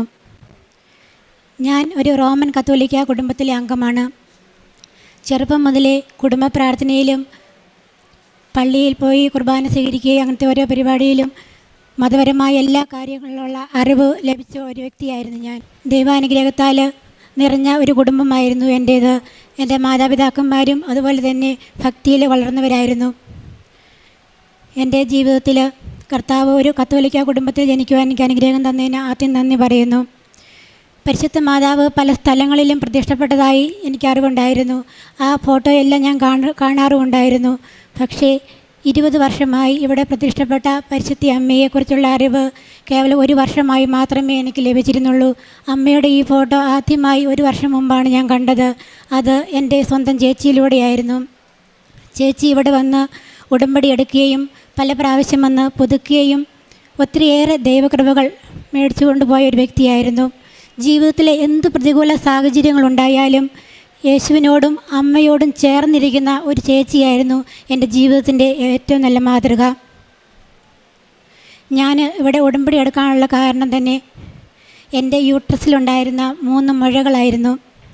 2024 ഒക്ടോബർ 5-ാം തീയതിയാണ് ഞാൻ ആദ്യമായി ഇവിടെ വന്ന് ഉടമ്പടി എടുത്തത്. ഉടമ്പടി എടുക്കുവാൻ എന്നെ പ്രേരിപ്പിച്ചത് എൻ്റെ ചേച്ചിയായിരുന്നു. 1.5 വർഷമായിട്ട് മരുന്ന് കഴിച്ചുകൊണ്ടിരുന്ന ഞാൻ 1 പോയിൻറ്റിൽ നിന്ന മുഴ 1.5 വർഷമായപ്പോൾ 6 പോയിൻ്റായി വളർന്നു. ഡോക്ടർ പറഞ്ഞു, ഇനി മരുന്ന് കൊണ്ട് യാതൊരു ഉപകാരവുമില്ല, ഓപ്പറേഷൻ വേണമെന്ന്. ഇവിടെ വന്ന് ഉടമ്പടി എടുത്തതിന് ശേഷം 3 മാസക്കാലം ഇവിടെ നടന്ന എല്ലാ ടോക്കുകളും ഞാൻ കേൾക്കുകയും അച്ഛൻ്റെ എല്ലാ ഉടമ്പടി ധ്യാനം കേൾക്കുകയും അതുപോലെ തന്നെ കിട്ടിയ ഉപ്പ് ഉള്ളിൽ കഴിക്കുകയും തൈലം വയറിൽ പുരട്ടി വിശ്വാസ പ്രമാണം ചൊല്ലി പ്രാർത്ഥിക്കുകയും ചെയ്തു. അതിലുപരിയായി പൂർണ്ണമായും ദൈവത്തോടുള്ള വിശ്വസ്തത അതാണ് ഞാൻ പാലിച്ചത്. 3 മാസക്കാലം എൻ്റേതായ വഴികളെല്ലാം ഞാൻ ഉപേക്ഷിച്ച് ദൈവത്തിൻ്റെ വഴിയിലേക്ക് ഞാൻ കയറി നടന്നു. അപ്പോൾ ഞാൻ ഒരു ചുവട് വെച്ചപ്പോൾ ദൈവം എൻ്റെ നേരെ 10 ചുവട് വെച്ച് ഇറങ്ങി വന്നു. അങ്ങനെ 2025 ജനുവരി 5-ാം തീയതി എൻ്റെ 3 മാസത്തെ ഉടമ്പടി പൂർത്തിയായി. അന്ന് ഞാൻ മാതാവിൻ്റെ രൂപത്തിന് മുമ്പിൽ മുട്ടുകുത്തി പ്രാർത്ഥിച്ചുകൊണ്ട് പറഞ്ഞു, അമ്മേ 8-ാം തീയതി ഞാൻ വന്ന് ടെസ്റ്റ് ചെയ്യും, അതിനുശേഷം ഞാൻ 9-ാം തീയതി വന്ന് ഉടമ്പടി പുതുക്കിക്കൊള്ളാമെന്ന്. അന്ന് പ്രാർത്ഥിച്ചതിന് ശേഷം 7-ാം തീയതി വൈകുന്നേരം ഞാൻ ഉടമ്പടി പ്രാർത്ഥന ചൊല്ലിച്ചതിന് ശേഷം അമ്മയോട് ഇങ്ങനെ പ്രാർത്ഥിച്ചുകൊണ്ടിരിക്കുക, അമ്മേ നാളെയാണല്ലോ ഞാൻ പറഞ്ഞ ദിവസം ടെസ്റ്റ് ചെയ്യേണ്ടത്, അമ്മ എൻ്റെ കൂടെ വരണമേ എന്ന് പ്രാർത്ഥിച്ചുകൊണ്ടിരുന്നപ്പോൾ പെട്ടെന്ന് ഭിത്തിയിൽ ഒരു ഉടമ്പടി കാശിരൂപം തെളിഞ്ഞു വന്നു. നല്ല സൂര്യൻ ഉദിക്കുന്ന പോലെ പെട്ടെന്ന് അങ്ങ് തെളിഞ്ഞതിന് ശേഷം ഒരു ചിത്രകാരൻ വരയ്ക്കുന്നത് പോലെ അമ്മ ഭിത്തിയിലേക്ക് പ്രത്യക്ഷപ്പെട്ടു വന്നു. വരച്ച് അവസാനം കൃപാസന മാതാവായി അത് പതിഞ്ഞു. അന്ന് ജനുവരി 7-ാം തീയതി വീട്ടിൽ പ്രത്യക്ഷപ്പെട്ട അമ്മ ഇന്നും 9 മാസമായി ഈ ഒക്ടോബർ 7-ാം തീയതിയും വീട്ടിൽ തന്നെയുണ്ട്. അമ്മ മാത്രമല്ല യേശുപിതാവ് ഉണ്ണിമിശിഹായും കൂടെയുണ്ട്. അതിനു മുകളിൽ ഈ കൃപാസനത്തിൻ്റെ പുറത്തിരിക്കുന്ന ക്രിസ്തുരാജൻ കൈവിരിച്ച് പിടിച്ചിരിക്കുന്ന ആ രൂപവും അവിടെ പതിഞ്ഞിട്ടുണ്ട്. അതിൻ്റെ തൊട്ട് അപ്രവശത്തായി കുഞ്ഞാടിനെ കെട്ടിപ്പിടിച്ചിരിക്കുന്ന പരിശുദ്ധിയമ്മയും അതിൻ്റെ മുകളിൽ പരിശുദ്ധാത്മാവുമുണ്ട്. ഇങ്ങനെ അന്ന് എനിക്ക് പ്രത്യക്ഷപ്പെട്ടതിന് ശേഷം 9-ാം തീയതി ഞാൻ പോയി, 8-ാം തീയതി പോയി ഞാൻ ടെസ്റ്റ് ചെയ്തു. അന്ന് ഡോക്ടർ പറഞ്ഞു, മുഴ പൂർണ്ണമായും മാഞ്ഞു പോയി, എന്ത് മരുന്നാണ് കഴിച്ചതെന്ന്. ഞാൻ പറഞ്ഞു 6 മാസമായിട്ട് മരുന്നൊന്നും കഴിക്കുന്നില്ല, പ്രാർത്ഥനയിലായിരുന്നെന്ന്. അങ്ങനെ എൻ്റെ മുഴ പൂർണ്ണമായും മായിച്ചു തന്ന് ഇനി ഒരു മരുന്ന് പോലും കഴിക്കേണ്ട എന്ന് പറഞ്ഞ എൻ്റെ പരിശുദ്ധ അമ്മയ്ക്കും തിരുക്കുമാരനും കോടാനുകൂടി നന്ദി പറയുന്നു. പരിശുദ്ധ അമ്മ പ്രതിഷ്ഠപ്പെട്ടതിന് ശേഷം ഞാൻ ഇവിടെ ഈ 1 വർഷത്തിനിടയ്ക്ക് വന്ന് 3 പ്രാവശ്യം ഉടമ്പടി പുതുക്കി. അന്ന് ഞാൻ അമ്മയോട് പറഞ്ഞായിരുന്നു, അമ്മേ എൻ്റെ രോഗം അമ്മ മാറ്റി തന്നാൽ ഞാൻ അമ്മയുടെ വഴിയിലൂടെ തന്നെ എൻ്റെ ജീവിതകാലം മുഴുവൻ പൂർണ്ണമായി ഞാൻ ഉടമ്പടിയിലായിരുന്നു കൊള്ളാമെന്ന്. അന്ന് മുതൽ ഞാനൊരു കത്തോലിക്ക വിശ്വാസി ആയതുകൊണ്ട് കൊന്തയുടെ രഹസ്യങ്ങളൊക്കെ എനിക്ക് കാണാതെ അറിയാം. മഹിമയുടെ ദുഃഖത്തിൻ്റെയും സന്തോഷത്തിൻ്റെ രഹസ്യങ്ങളൊക്കെ കാണാപ്പാടമാണ്. അതെല്ലാം ചൊല്ലിക്കൊണ്ടാണ് ഞാൻ ജോലിക്ക് പോകുന്ന വഴി ഞാൻ ഈ കൊന്ത ചൊല്ലി ഒരു ദിവസം 7 എണ്ണം പൂർത്തിയാക്കും. സാധാരണ കൊന്ത ചൊല്ലിപ്പോലെ ഉരുവിട്ട് പോവുകയല്ല.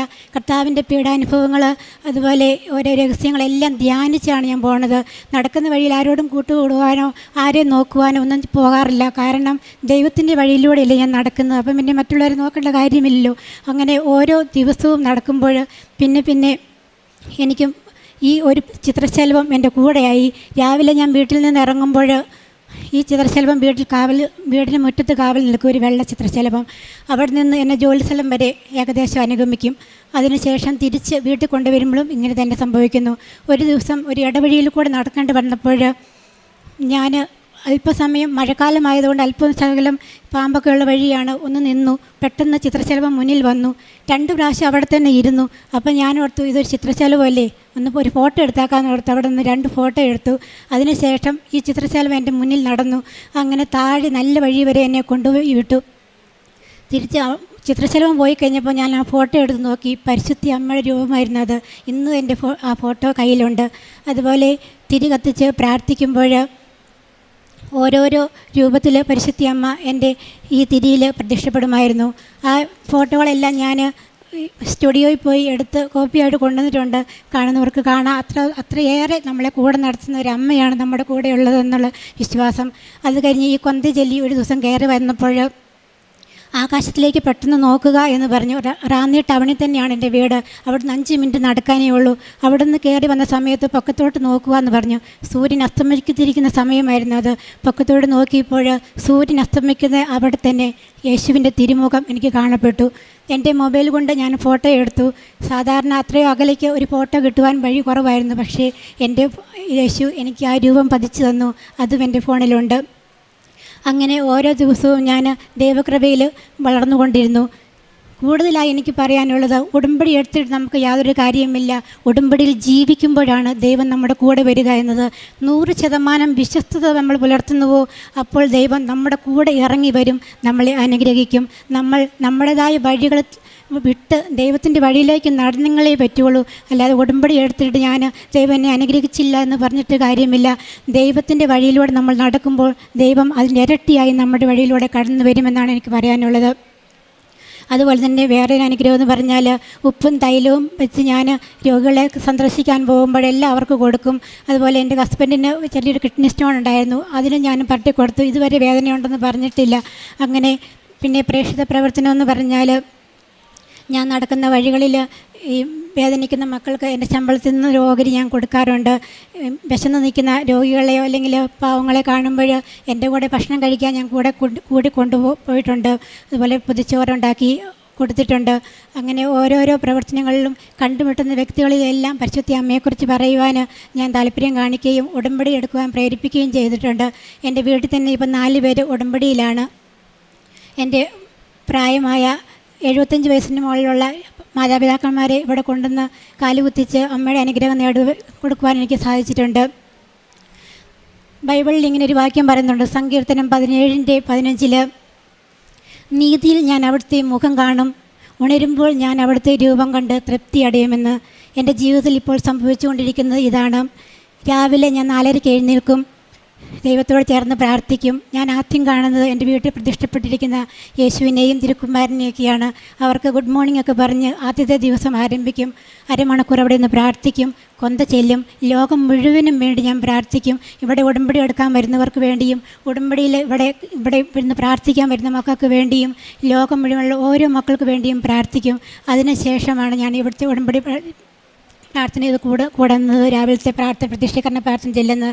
അതിനുശേഷം അടുക്കളയിലോട്ട് പോകുമ്പോൾ ജോലിക്ക് കുറച്ച് ദൂരം പോകാനുണ്ട്. അപ്പം ഞാൻ പെട്ടെന്ന് അമ്മയോട് പറയും, അമ്മേ പെട്ടെന്ന് എൻ്റെ കൂടെ വരണേ, നമുക്ക് പെട്ടെന്ന് ജോലിയൊക്കെ തീർത്തിട്ട് പോകാനുള്ളതല്ലേ കൊന്ത ചൊല്ലി. അന്നേരം പെട്ടെന്ന് എൻ്റെ ജോലികളൊക്കെ പെട്ടെന്ന് തീർക്കും. അതുപോലെ ഞാൻ അടുക്കള ജോലി ചെയ്തുകൊണ്ടിരിക്കുമ്പോൾ സമയത്തെല്ലാം ഈ ഉടമ്പടി ധ്യാനം കേട്ടുകൊണ്ടേയാണ് ചെയ്യുന്നത്. അതുകൊണ്ട് എനിക്ക് വേറെ ഒന്നും കേൾക്കണമെന്നുമില്ല. ബൈബിൾ വായിക്കുവാനും പ്രാർത്ഥിക്കുവാനുള്ള പരിശുദ്ധാത്മാവിൻ്റെ അഭിഷേകമാണ് രണ്ടാമതായി കിട്ടിയത്. പരിശുദ്ധാത്മാവ് നമ്മൾ വന്നു കഴിയുമ്പോൾ നമ്മൾ ശക്തി പ്രാപിക്കുമെന്ന് പറഞ്ഞ പോലെ അഭിഷേകം കൊണ്ട് നിറഞ്ഞ് എൻ്റെ വഴികൾ പാപത്തിൽ നമ്മളിപ്പോൾ ഓർക്കും, ഒരു 10 രൂപയുടെ കേസായിരിക്കും. ഒരാൾ നമ്മളെ ഏൽപ്പിച്ച് ഒരു 10 രൂപയായിരിക്കും, അതിൽ 8 രൂപയെ ചിലവായും 2 രൂപ നമ്മുടെ കയ്യിലുണ്ട്. നമ്മൾക്ക് പറയാം 10 രൂപയും ചിലവായി. അവിടെയാണ് വിശ്വസ്തത.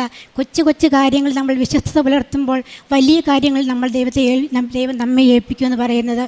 അതുപോലെ നമ്മുടെ ദാമ്പത്തിക ജീവിതത്തിൽ, അതുപോലെ കൂട്ടുകെട്ടുകളിൽ എല്ലാം നമ്മളുടെ വിശ്വസ്തത ദൈവം നോക്കും. പ്രത്യേകിച്ച് ഒരു അടുക്കപ്പണി ചെയ്യുമ്പോൾ നമുക്ക് വേണമെങ്കിൽ അത് വ്യർത്ഥമായിട്ട് ചെയ്യാം, ഡ്യൂപ്ലിക്കേറ്റായിട്ട് ചെയ്യാം, ഭംഗിയായിട്ട് ചെയ്യാം, മറ്റുള്ളവരെ കാണിക്കാൻ വേണ്ടി ചെയ്യാം. ഇതൊന്നുമല്ല, നമ്മെ കാണുന്നൊരു ദൈവം പൊക്കത്തിലുണ്ട്. നമ്മൾ ദൈവത്തിന് മുമ്പിൽ വിശ്വസ്തനാണോ, അതാണ് അവിടെ നോക്കുന്നത്. അതാണ് ഉടമ്പടിയുടെ പ്രത്യേകത. വിശ്വസ്തനായിരിക്കുക. ദൈവം സ്വർഗ്ഗത്തിൽ നിന്ന് നോക്കുന്നു, എന്നെ അന്വേഷിക്കുന്നവരുണ്ടോ, എനിക്ക് വിശ്വസിക്കാനാവുന്ന ആരെങ്കിലും ഉണ്ടോ എന്ന് നോക്കും. അതുകൊണ്ട് ദൈവം എനിക്ക് തന്ന 3ാമത്തെ കൃപയാണ് അവിടുത്തെ തിരുമുറിവ് എൻ്റെ കൈകളിൽ പതിപ്പിച്ച് തന്നത്. ഒരിക്കൽ കൂടി തന്ന എല്ലാ അനുഗ്രഹങ്ങൾക്കും നന്ദി പറയുന്നു. അമ്മയ്ക്ക് ദൈവപിതാവിന് മഹത്വമുണ്ടാകട്ടെ. എൻ്റെ പേര് റാണി ജോസഫ്. എറണാകുളം വരാപ്പുഴ ക്രിസ്തുരാജ ഇടവക ദേവാലയത്തിൽ നിന്നാണ് ഞാൻ വരുന്നത്. ഇത് എൻ്റെ 9ാമത്തെ ഉടമ്പടി പുതുക്കലാണ്. ഇതിനു മുമ്പ് ഞാൻ 2 സാക്ഷ്യം പറഞ്ഞിട്ടുണ്ട്. 3ാമതൊരു സാക്ഷ്യം കൂടി പറയാൻ എനിക്ക് ഇടവരുത്തിയതിന് പരിശുദ്ധ അമ്മ മാതാവിനും തിരുക്കുമാരനും 1000 കോടി ഞാൻ നന്ദി പറയുന്നു. എനിക്ക് 15 വയസ്സുള്ളപ്പോൾ എൻ്റെ കാലിൽ അലർജി രോഗമുണ്ടായിരുന്നതാണ്. 35 വർഷമായിട്ട് അതെനിക്ക് ഡിസംബർ ആകുമ്പോഴത്തേനും ഭയങ്കര വിണ്ടുകീറി ചോര വരുന്ന അങ്ങനത്തെ ഒരു അസുഖമായിരുന്നു. എത്ര മരുന്ന് കഴിച്ചാലും മാറില്ല. എന്തോരം മരുന്നുകൾ തേച്ചിട്ടും മാറാതെ ഇരുന്ന അസുഖം കഴിഞ്ഞ ഡിസംബറിൽ തുടങ്ങി. എനിക്ക് ഉടമ്പടി തൈലം മാത്രമാണ് ഞാൻ ഉപയോഗിച്ചത്. വിശ്വാസ പ്രമാണം ചൊല്ലി പ്രാർത്ഥിച്ചതിൻ്റെ ഫലമായി എനിക്കത് പൂർണ്ണമായും മാറിക്കിട്ടി. പിന്നെ എനിക്ക് ഒരു 6-7 മാസം മുമ്പ് മുട്ടുകാലിൻ്റെ താഴെ തുടങ്ങി ചൊറിച്ചിലായിരുന്നു. ചൊറിച്ചിൽ എന്ന് പറഞ്ഞാൽ അസഹനീയമായ ചൊറിച്ചിൽ. അത് മാന്തിക്കീറി ചോര വന്ന് കറുത്ത പാടൊക്കെ ആയിരുന്നു. ഞാൻ ഉപ്പിട്ട് വിശ്വാസ പ്രമാണം ചൊല്ലി പ്രാർത്ഥിച്ച് പിന്നെ കാലിൻ്റെ ഉള്ളംകാലിൻ്റെ അടിയിലുമൊക്കെ എനിക്ക് സഹിക്കാൻ പറ്റാതെ വരുമായിരുന്നു. പ്രാർത്ഥന ചെല്ലുന്ന സമയത്തൊക്കെ, കുടുംബ പ്രാർത്ഥനയുടെ സമയത്തൊക്കെ ഞാൻ എഴുന്നേറ്റ് പോയി കാലൊരയ്ക്കുമായിരുന്നു. അത്രയ്ക്ക് സഹിക്കാൻ പറ്റാത്ത വേദന. എനിക്ക് മുട്ടയിൽ നിന്ന് ജപമാല ചൊല്ലി പ്രാർത്ഥിച്ചതിൻ്റെ ഫലമായി എനിക്കത് പൂർണ്ണമായും മാറിക്കിട്ടി. നേരത്തെയൊക്കെ ഞാൻ മുട്ടുവേദനയും കാലുവേദനയൊക്കെ ആയിട്ട് നടുവേദനയൊക്കെ ആയിട്ട് ഇരുന്നായിരുന്നു ചൊല്ലിക്കൊണ്ടിരുന്നത്. അതോടുകൂടി എൻ്റെ മുട്ടുവേദനയും നടുവേദനയും മാറി. എനിക്കിപ്പോൾ മുഴുവൻ സമയം ജപമാല ചൊല്ലുമ്പോൾ മുട്ടയിൽ നിന്ന് പ്രാർത്ഥിക്കാനുള്ള അനുഗ്രഹം ഈശോ മാതാവിനും തന്നതിനും നന്ദി പറയുന്നു. പിന്നെ എനിക്ക് കഴിഞ്ഞ മാർച്ച് മാസം ഉടമ്പടി പുതുക്കി ഇവിടുന്ന് തിരിച്ചു പോയപ്പോൾ ഞങ്ങൾ വണ്ടി 2 വീലർ വൈറ്റ്ലയിൽ വെച്ചിട്ടാണ് ഞങ്ങൾ ഇങ്ങോട്ട് ബസ്സിൽ വരുന്നത്. തിരിച്ച് ചെന്നപ്പോഴത്തേനും മോളുടെ കയ്യിൽ ഇവിടെ നിന്ന് വാങ്ങിയ പത്രവും ബാഗും ഉണ്ടായിരുന്നു. എൻ്റെ കയ്യിൽ വേറെ ബാഗും ഫോണും കുറച്ച് കാശും ATM കാർഡൊക്കെ ഉണ്ടായിരുന്ന ബാഗായിരുന്നു. അത് വണ്ടി എടുക്കാൻ ബുദ്ധിമുട്ടായതുകൊണ്ട് ഞാൻ വേറെ വണ്ടിയുടെ പുറത്താണ് എൻ്റെ ബാഗ് വെച്ചത്. അത് ഞങ്ങൾ വണ്ടി എടുത്തു കഴിഞ്ഞപ്പോഴത്തേനും ഞാൻ ആ ബാഗ് മറന്നുപോയി. ഞങ്ങളപ്പോൾ അനിയത്തിയുടെ വീട്ടിലേക്ക് അവിടെ നിന്ന് ഒരു 20 മിനിറ്റ് ഉണ്ടായിരുന്നു. അവിടെ ചെന്നപ്പോഴാണ് ഈ ബാഗ് മറന്നുപോയ കാര്യം ഓർമ്മ വന്നത്. അപ്പോൾ അതിന് തലേ ദിവസം അച്ഛനിങ്ങനെ പ്രാർത്ഥിച്ച് പറയുന്നുണ്ടായിരുന്നു, ഫോണില്ലാതെ ധ്യാനം കൂടാനും സാക്ഷ്യം കേൾക്കാനും ഒക്കെ വിഷമിക്കുന്ന ഒരുപാട് മക്കളുണ്ട്, അവർക്ക് വേണ്ടി പ്രാർത്ഥിക്കണം, അവർക്ക് എത്രയും പെട്ടെന്ന് ഫോൺ. അപ്പോൾ എനിക്ക് ഭയങ്കര സങ്കടമായി. എൻ്റെ ഫോണും ദാഹിച്ച് മോഹിച്ച് മേടിച്ചൊരു ഫോണാണ്, അത് നഷ്ടപ്പെട്ടാൽ എനിക്കും ഇതേപോലെ ധ്യാനം കൂടാനൊക്കെ ബുദ്ധിമുട്ടാകുമല്ലോ എന്ന് പ്രാർത്ഥിച്ച് വിശ്വാസ പ്രമാണം പ്രാർത്ഥിച്ച് പ്രത്യക്ഷീകരണ പ്രാർത്ഥനയും ചൊല്ലിക്കൊണ്ടാണ് ഞാൻ സാക്ഷ്യം പറഞ്ഞോളാം, എനിക്ക് ആ ബാഗ് തിരിച്ച് കിട്ടിയാൽ എന്ന് പ്രാർത്ഥിച്ചുകൊണ്ടാണ് ഞാൻ തിരിച്ച് വൈറ്റ്ലയിൽ വന്ന് നോക്കിയപ്പോൾ എൻ്റെ ബാഗ് അവിടെ തന്നെ ഉണ്ടായിരുന്നു. ഒന്നും നഷ്ടപ്പെടാതെ എനിക്ക് ആ ബാഗ് തിരിച്ച് കിട്ടിയതിന് ഈശോയ്ക്കും മാതാവിനും നന്ദി പറയുന്നു. പിന്നെ എനിക്ക് എൻ്റെ മകന് നല്ലൊരു ജോലി കിട്ടിയതിന് അവൻ വരുമ്പോൾ സാക്ഷ്യം പറയുന്നതാണ്. മറ്റുള്ളവർക്ക് വേണ്ടി പ്രാർത്ഥിക്കുമ്പോൾ അവർക്ക് അനുഗ്രഹം കിട്ടാറുണ്ടെന്ന് പറഞ്ഞാൽ അവർ എന്നോട് വന്ന് പറയാറുണ്ട്. അപ്പോൾ അതിനും അവർ വന്ന് ഉടമ്പടി എടുത്ത് പ്രാർത്ഥിക്കാമെന്ന് എന്നോട് സമ്മതിച്ചിട്ടുണ്ട്. പിന്നെ കഴിഞ്ഞ 2003 ഡിസംബർ 25 ക്രിസ്മസിന് തലേദിവസം തന്നെ ഞങ്ങൾ തീരുമാനിച്ചാണ് രാവിലെ ഭക്ഷണം കൊടുക്കുമ്പോൾ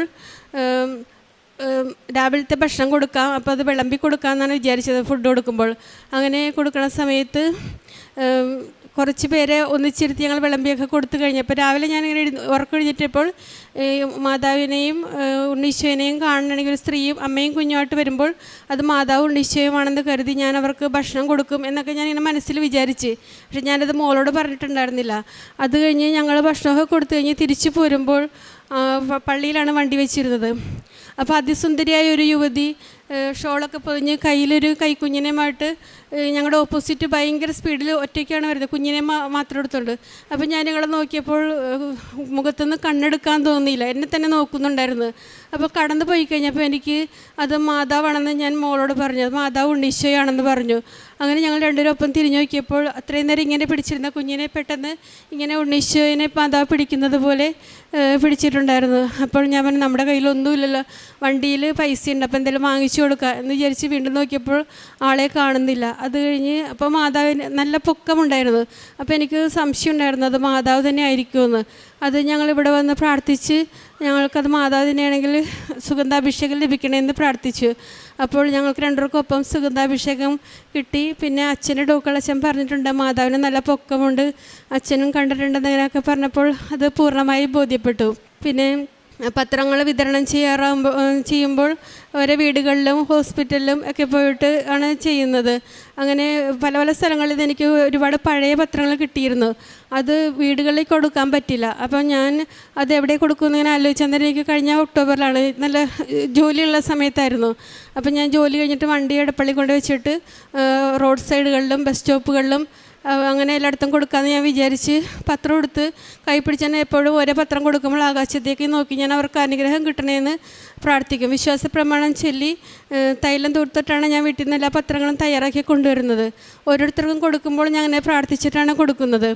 അപ്പോൾ ആകാശത്ത് നല്ല ഭംഗിയുള്ളൊരു മഴവില്ല് ഞാൻ കണ്ടു. അതിനു മുമ്പ് ഞാൻ അങ്ങനത്തെ ഒരു മഴവില്ല് അത്രയും ഭംഗിയിൽ കണ്ടിട്ടില്ല. അത് ഞാൻ എന്നിട്ട് എല്ലായിടത്തും നടന്ന പത്രങ്ങളെല്ലാം കൊടുത്തു കഴിഞ്ഞ് തിരിച്ച് പള്ളിയിലോട്ട് വന്നപ്പോഴത്തേനും 2 പത്രം എൻ്റെ കയ്യിലുണ്ടായിരുന്നു. അപ്പോൾ ഒരു പത്രം ഒരു ചേട്ടന് കൊടുത്തപ്പോൾ ആ ചേട്ടൻ ഇങ്ങനെ കൃപാസനത്തിന് ആൾക്കാരെ വണ്ടിയിൽ കൊണ്ടുവരാറുണ്ട് എന്ന് പറഞ്ഞു. അപ്പോൾ ചേട്ടനോട് ഞാൻ ഉടമ്പടി എടുത്തിട്ടുണ്ടോ എന്ന് ചോദിച്ചപ്പോൾ ഉടമ്പടി എടുത്തിട്ടില്ല. അപ്പോൾ അങ്ങനെ കുറച്ച് സംസാരിച്ചപ്പോൾ ആ ചേട്ടന് വലിയ പ്രശ്നങ്ങളൊക്കെ ഉണ്ട്. അപ്പോൾ ഞാൻ ഉടമ്പടി എടുത്ത് പ്രാർത്ഥിക്കണം എന്നൊക്കെ പറഞ്ഞു. അപ്പോൾ വേറൊരു കുട്ടി പുതിയ പത്രം കൊണ്ടുവന്നിട്ട് പറഞ്ഞു, ഇത് നിങ്ങളുടെ കയ്യിലിരിക്കണ പഴയ പത്രമല്ലേ, ഇത് വാങ്ങിച്ചു എന്ന് പറഞ്ഞു. അപ്പോൾ ആ ചേട്ടൻ പറഞ്ഞു, എനിക്ക് ഇത് മതിയെന്ന് പറഞ്ഞു. ഞാനപ്പോൾ പേടിച്ചിരിക്കണമായിരുന്നു, പഴയ പത്രം കൊടുത്തതിന് എന്നെ വഴക്ക് പറയുമെന്ന്. പക്ഷേ ആ ചേട്ടൻ പറഞ്ഞു, എനിക്കിത് മതി, നിങ്ങളത് വേറെ ആർക്കെങ്കിലും കൊടുത്തു എന്ന് പറഞ്ഞു. അങ്ങനെ മറ്റേ പത്രവും കൊടുത്തു കഴിഞ്ഞപ്പോഴത്തേനും ആ മഴവില്ല് അപ്രത്യക്ഷമായി. അങ്ങനെ മാതാവ് ആ മഴവില്ലിൻ്റെ ഇതിലും എനിക്ക് മാതാവിൻ്റെ സാന്നിധ്യം വെളിപ്പെടുത്തി തന്നു. പിന്നെ രോഗസൗഖ്യം എന്ന് പറഞ്ഞിട്ടുണ്ടെങ്കിൽ എനിക്കിങ്ങനെ കുക്കർ അടുപ്പത്ത് വെച്ച് ഇങ്ങനെ നല്ല ചൂടായിരുന്നു. അതിൻ്റെ തലേദിവസം ഞാനൊരു സാക്ഷ്യം കണ്ടപ്പോൾ ഇങ്ങനെ എന്തോ പൊള്ളലിട്ടിട്ട് അവർക്ക് ഒരു പാടുപോലും ഇല്ലാതെ മാഞ്ഞു കിട്ടി എന്നുള്ളൊരു അനുഗ്രഹം ഞാൻ സാക്ഷ്യത്തിൽ കണ്ടിരുന്നു. അപ്പോൾ ഞാനിങ്ങനെ ആലോചിച്ചു, ഒരു പാടുപോലും ഇല്ലാതെ എങ്ങനെയാണ് അത് ഇത്ര പെട്ടെന്ന് അപ്രത്യക്ഷമായെന്ന് ഞാനിങ്ങനെ ആലോചിച്ചിരുന്നു. പിറ്റേ ദിവസം ഞാൻ ഈ കുക്കർ എടുക്കുമ്പോൾ പെട്ടെന്ന് സ്റ്റാൻഡിൽ നിന്ന് തിന്നി എൻ്റെ ദേഹത്തേക്ക് മറിയാൻ പോയപ്പോൾ ഞാൻ ഈ വിരൽ കൊണ്ട് താങ്ങി പിടിച്ചിട്ട് മറ്റേ കൈ കൊണ്ട് നേരെയാക്കി. അപ്പോൾ നല്ലോണം പൊള്ളിയിരുന്നു. അപ്പോൾ തന്നെ എനിക്ക് പള്ളിയിൽ കുർബാനയ്ക്ക് പോകാനുള്ളത് കൊണ്ട് വൈകുന്നേരം 6 മണിക്കായിരുന്നു. അപ്പോൾ 5:15 ഞാനിത് ചെയ്തിരുന്ന സമയത്ത് ഞാൻ വേഗം ഉടമ്പടി തൈലമെടുത്ത് തേനും എടുത്ത് വിശ്വാസ പ്രമാണം ചൊല്ലി പ്രാർത്ഥിച്ച്. നല്ല വേദനയായിരുന്നു, കൈ ചുമന്നിരുന്നേച്ച്. അപ്പോൾ എനിക്ക് അന്ന് ബൈബിൾ വായിക്കാനുണ്ടായിരുന്നു.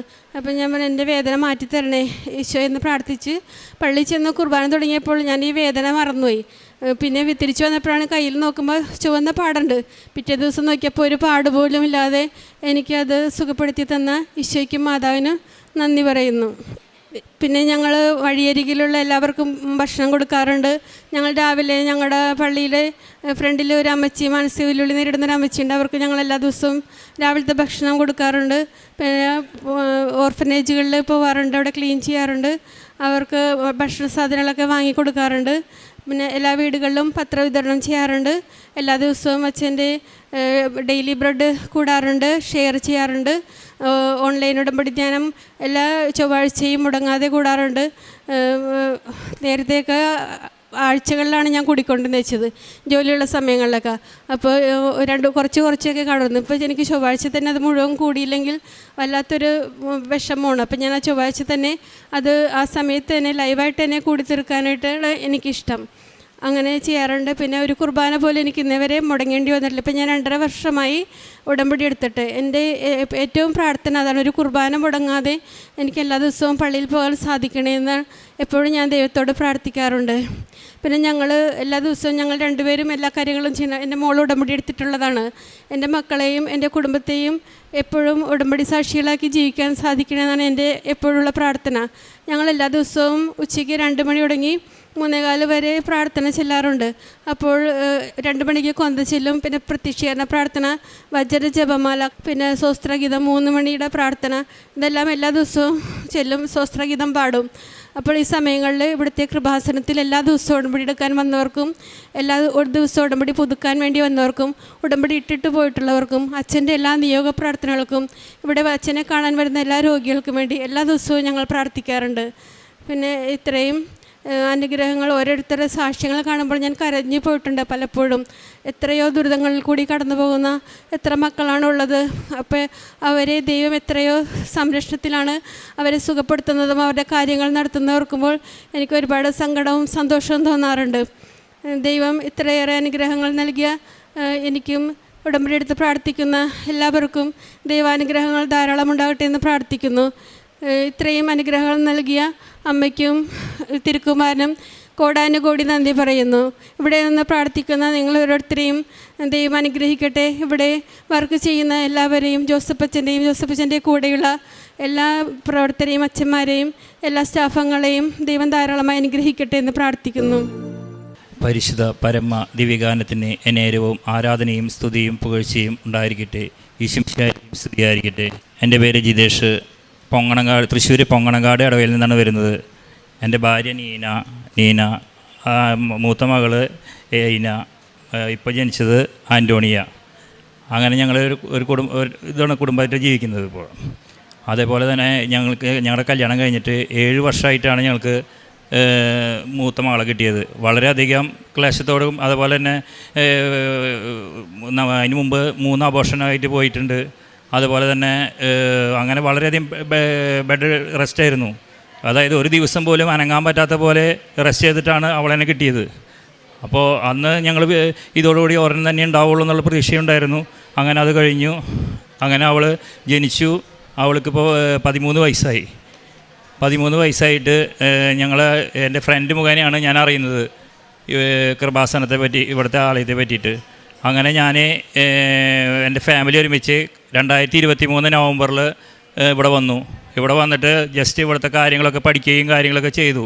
പക്ഷേ അന്ന് തൊട്ട് എനിക്ക് ഒരു ഉടമ്പടി എടുക്കാനുള്ള ഇത് മനസ്സിൽ തോന്നി തുടങ്ങി. അങ്ങനെ 2023 ഡിസംബർ 2-ാം തീയതി ഞാനിവിടെ വന്ന്, ഞാനും എൻ്റെ 2 ഫ്രണ്ട്സും ഉണ്ടായിരുന്നു. ഞങ്ങളിവിടെ വന്ന് ഉടമ്പടി എടുത്തു. അങ്ങനെ ഉടമ്പടി എടുത്ത് വീട്ടിൽ പോയി ഇവിടുത്തെ കാര്യങ്ങൾ അതേപോലെ ചെയ്തിരുന്നു. കാലത്ത് ഞാനും മോളും കൂടി പള്ളിയിൽ പോവും. അതേപോലെ തന്നെ കാര്യപ്രവൃത്തികൾ ചെയ്യും. അതേ വളരെയധികം. അതുപോലെ അച്ഛൻ്റെ കാര്യങ്ങൾ, അച്ഛൻ്റെ ധ്യാനങ്ങൾ ഷെയർ ചെയ്യൽ, കാലത്തെ പ്രാർത്ഥന കേൾക്കൽ, കൊന്ത ചെല്ലൽ, ബൈബിൾ വായിക്കൽ, ഇതൊക്കെ 4:30 കഴിഞ്ഞിട്ട് ഇതൊക്കെ ചെയ്യും. അങ്ങനെ 6:30 ഞങ്ങളുടെ പള്ളിയിൽ കുർബാന. ആ കുർബാനയ്ക്ക് പോകും. അങ്ങനെയാണ് എൻ്റെ ജീവിതചര്യ അങ്ങനെ മാറി. വളരെയധികം മാറ്റങ്ങളുണ്ടായി. അതുപോലെ തന്നെ ദേഷ്യം, കോപം ഇതൊക്കെ ഉണ്ടായിരുന്നു. അതൊക്കെ മനസ്സിന് വിടുതൽ നൽകി തുടങ്ങി. അതായത് ശാന്തതയോടെ കേൾക്കാനും അതുപോലെ തന്നെ എല്ലാം ചെയ്യാനും. അതുപോലെ എനിക്ക് സൂപ്പർ മാർക്കറ്റാണ്. അവിടെ ദേഷ്യം വളരെയധികം എനിക്ക് അവിടെയും പുരോഗമനം ഉണ്ടായി തുടങ്ങി. മനസ്സ് നന്നാവുമ്പോൾ ഇതേപോലെ ആകെ കലുഷിതമോ ഇതൊക്കെ മാറി. അതുപോലെ തന്നെ ഈ ഡിസംബർ കഴിഞ്ഞ് ജനുവരി കഴിഞ്ഞ് ഫെബ്രുവരിയിൽ എൻ്റെ ഭാര്യ പറഞ്ഞു ആകെ ഒരു സുഖമില്ല എന്ന് പറഞ്ഞു, ആകെ ഒരു അസ്വസ്ഥത എന്ന് പറഞ്ഞു. അപ്പോൾ ആൾ പറഞ്ഞു പ്രഗ്നൻസി ടെസ്റ്റ് നടത്താൻ പറഞ്ഞു. അപ്പോൾ ഞാൻ കളിയാക്കിയിട്ട് പറഞ്ഞു, ഇനിയിപ്പോൾ എനിക്ക് 46 വയസ്സായി, ആൾക്ക് 41 വയസ്സായി. ഇനിയിപ്പോൾ ഈ പ്രഗ്നൻസി ടെസ്റ്റ് നടത്തിയിട്ട് ഞങ്ങൾ എൻ്റെ മനസ്സിൽ തോന്നി. ഞാൻ അവളോട് പറയുകയും ചെയ്തു. എന്നിരുന്നാലും ഒരു മെഡിക്കൽ ഷോപ്പിൽ കാർ നിർത്തി അവിടെ നിന്ന് തന്നെ ഒരു പ്രഗ്നൻസി ടെസ്റ്റ് വാങ്ങി ഞാനും എൻ്റെ ഭാര്യയും കൂടി വീട്ടിലേക്ക് ചെല്ലുന്നു. വീട്ടിൽ ചെന്നിട്ട് അവൾ അതുപോലെ കുറച്ച് നാൾ കഴിഞ്ഞ് അങ്ങനെ ബാത്റൂമിൽ കയറി അവൾ പ്രഗ്നൻസി ടെസ്റ്റ് നടത്തിയപ്പോൾ ഓടി വന്ന് എൻ്റെ അടുത്ത് ഒന്ന് വന്നേ എന്ന് പറഞ്ഞു കരഞ്ഞിട്ട്. അപ്പോൾ ഞാൻ ചെന്ന് നോക്കിയപ്പോൾ എനിക്ക് കണ്ടു നിറഞ്ഞു. ഞങ്ങൾ അവിടെ നിന്ന് എന്താ ചെയ്യേണ്ടതെന്ന് എനിക്കറിയാണ്ട അവസ്ഥയായി.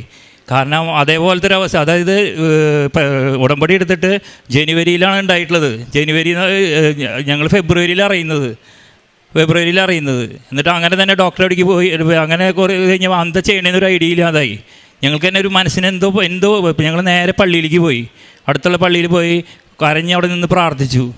അങ്ങനെ ഞങ്ങൾ പിറ്റേ ദിവസം ഡോക്ടറെ അടുക്കി പോയപ്പോൾ ഡോക്ടർ പറഞ്ഞു 2 മാസം ആൾ പ്രഗ്നൻ്റാന്ന് പറഞ്ഞു.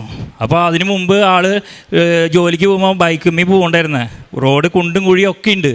എന്നിട്ട് പോലും ഒന്ന് ഡോക്ടർ സ്കാൻ ചെയ്തപ്പോൾ ഡോക്ടർ പറഞ്ഞു ഒരു കുഴപ്പമില്ല, ധൈര്യമായിട്ട് അവസാന നിമിഷം വരെ ജോലിക്ക് പോയിക്കോട്ടെ, കാരണം ഇതുവരെ ഒരു പ്രോബ്ലം ഇല്ല, അതേപോലെ ഇരിക്കുന്നുണ്ട് എന്ന് പറഞ്ഞു. അപ്പോൾ എൻ്റെ മനസ്സിൽ തോന്നി മാതാവ് വെച്ചതല്ലേ, അല്ലാണ്ട് ഇപ്പോൾ നമുക്ക് ആദ്യത്തെ കുഞ്ഞിനെ എനിക്കത് അന്ന് ഓർമ്മയുണ്ട്. അപ്പോൾ പിന്നെ എനിക്ക് ആകെ പേടിയായി. കാരണം വെച്ച് കഴിഞ്ഞാൽ ഇങ്ങനെ പറഞ്ഞാലും എനിക്ക് എൻ്റെ മനസ്സിലിങ്ങനെ ഒരു തേട്ടൽ, ഇതും പോവോ എന്നുള്ള രീതിയിൽ. അങ്ങനെ കഴിഞ്ഞു. അങ്ങനെ ആൾ ജോലിക്ക് പോകുന്നുണ്ട്. അങ്ങനെ എല്ലാ ടെസ്റ്റുകളും നോക്കുമ്പോൾ ഡോക്ടർ പറഞ്ഞു ഈ 41 വയസ്സ് കുറച്ച് പ്രായമുള്ള ആയതുകൊണ്ട് ഒന്ന് ശ്രദ്ധിക്കേണ്ടതാണ്. പക്ഷേ ഇതിൽ നോക്കുമ്പോൾ എല്ലാം ചെറുപ്പക്കാരെ പോലെയാണ് ഇപ്പോഴും കുഞ്ഞിരിക്കുന്നത്, കുഞ്ഞിൻ്റെ വളർച്ചയുടെ നിരക്ക് അതേപോലെ ഇരിക്കണേന്ന് പറഞ്ഞു. അപ്പോൾ തന്നെ എനിക്ക് ഭയങ്കര ഒരു ആത്മീയ ബലം തോന്നി തുടങ്ങി. കാരണം വെച്ച് കഴിഞ്ഞാൽ മാതാവിനുള്ള ഭക്തി എനിക്ക് കൂടുതലാവുകയും ചെയ്തു. അങ്ങനെ ആൾ ഉണ്ടായി. ഒരു ആൺകൊച്ചാണ് എനിക്ക് കിട്ടിയത്, അതാണ് ഇത്. അങ്ങനെ ഇത് കഴിഞ്ഞ് 3 മാസം കഴിഞ്ഞപ്പോൾ ഞാൻ പിന്നെ നമ്മുടെ മലയാളികളുടെ സ്വഭാവം വെച്ച് കഴിഞ്ഞാൽ കിട്ടി കഴിഞ്ഞ് പിന്നെ കുറച്ച് കഴിഞ്ഞ് മറക്കും. അതേപോലെ ഞാനും മറന്നു. കുറച്ച് ശ്രദ്ധകളൊക്കെ പോയി തുടങ്ങി, ആത്മീയ ചിന്തകളൊക്കെ മാറിന്ന് തുടങ്ങി. അങ്ങനെ വയ്ക്കുമ്പോൾ എനിക്ക് വീണ്ടും തലയ്ക്കൊരു കൊട്ട് ദൈവം തന്നു. അതായത് അവന് ന്യൂമോണിയ പെട്ടു. വളരെ സ്റ്റേജ് വളരെ മോശമായിരുന്നു. അങ്ങനെ അവിടെ നിന്ന് ആംബുലൻസിൽ നേരെ കൊണ്ടുപോയി ജൂബിലി മെഡിക്കൽ കോളേജിലായിരുന്നു. അവിടെ കൊണ്ടുപോയി ചെയ്തു. അവിടെ വെന്റിലേറ്ററിൽ കിടത്തി 3 ദിവസം വളരെ ക്രിട്ടിക്കൽ സ്റ്റേജിലായിരുന്നു പോയിട്ടുണ്ടായിരുന്നത്. അങ്ങനെ അവിടെ നിന്ന് ഞാൻ മാതാവിനോട് പ്രാർത്ഥിച്ചു, മാതാവേ നീ തന്ന ദാനം തിരിച്ചെടുക്കരുതേ എന്ന് പറഞ്ഞപ്പോൾ കരഞ്ഞ് പ്രാർത്ഥിച്ചു. അതിൻ്റെ ബലം കൊണ്ടാണെന്ന് തോന്നുന്നു. 3 ദിവസം കഴിഞ്ഞപ്പോൾ ആൾക്ക് കുറച്ച് പുരോഗമനം ഉണ്ടായി എന്ന് പറഞ്ഞു കഴിഞ്ഞാൽ കണ്ണ് തുറന്ന ആൾ ഇങ്ങനെ കരഞ്ഞു തുടങ്ങി, അങ്ങനെയുള്ള കാര്യങ്ങളൊക്കെ ചെയ്തു തുടങ്ങി. അപ്പോൾ തന്നെ മനസ്സിന് ആശ്വാസം. അങ്ങനെ ഞങ്ങൾ വീണ്ടും അവിടെ നിന്ന് ഒന്നരാഴ്ച കഴിഞ്ഞപ്പോൾ ഡിസ്ചാർജ് ചെയ്ത് വീണ്ടും പോയി. വീണ്ടും പഴയതുപോലെ വീണ്ടും കുറേ കഴിഞ്ഞപ്പോൾ വീണ്ടും മറന്നു. വീണ്ടും അതുപോലെ തന്നെ കൊട്ട് വീണ്ടും കിട്ടി. അങ്ങനെ വീണ്ടും ഹോസ്പിറ്റലിലേക്ക് തന്നെ വീണ്ടും ചെയ്തു. വീണ്ടും ഇതുപോലെ പ്രാർത്ഥന 2 പ്രാവശ്യം അതുപോലെ ഉണ്ടായി. അതോടുകൂടി മനസ്സിലായി ഇത് വേറെ കളിയാണ്, നമുക്ക് നമ്മൾ വിചാരിക്കാത്ത ഇതല്ല. അതേപോലത്തെ സംഭവമാണ്, മുകളിലുള്ളവൻ തീരുമാനിച്ച പോലെ നടക്കുള്ളൂ. നമ്മൾ കാര്യങ്ങളൊന്നും നമ്മൾ വിചാരിച്ച പോലെ നടക്കില്ല.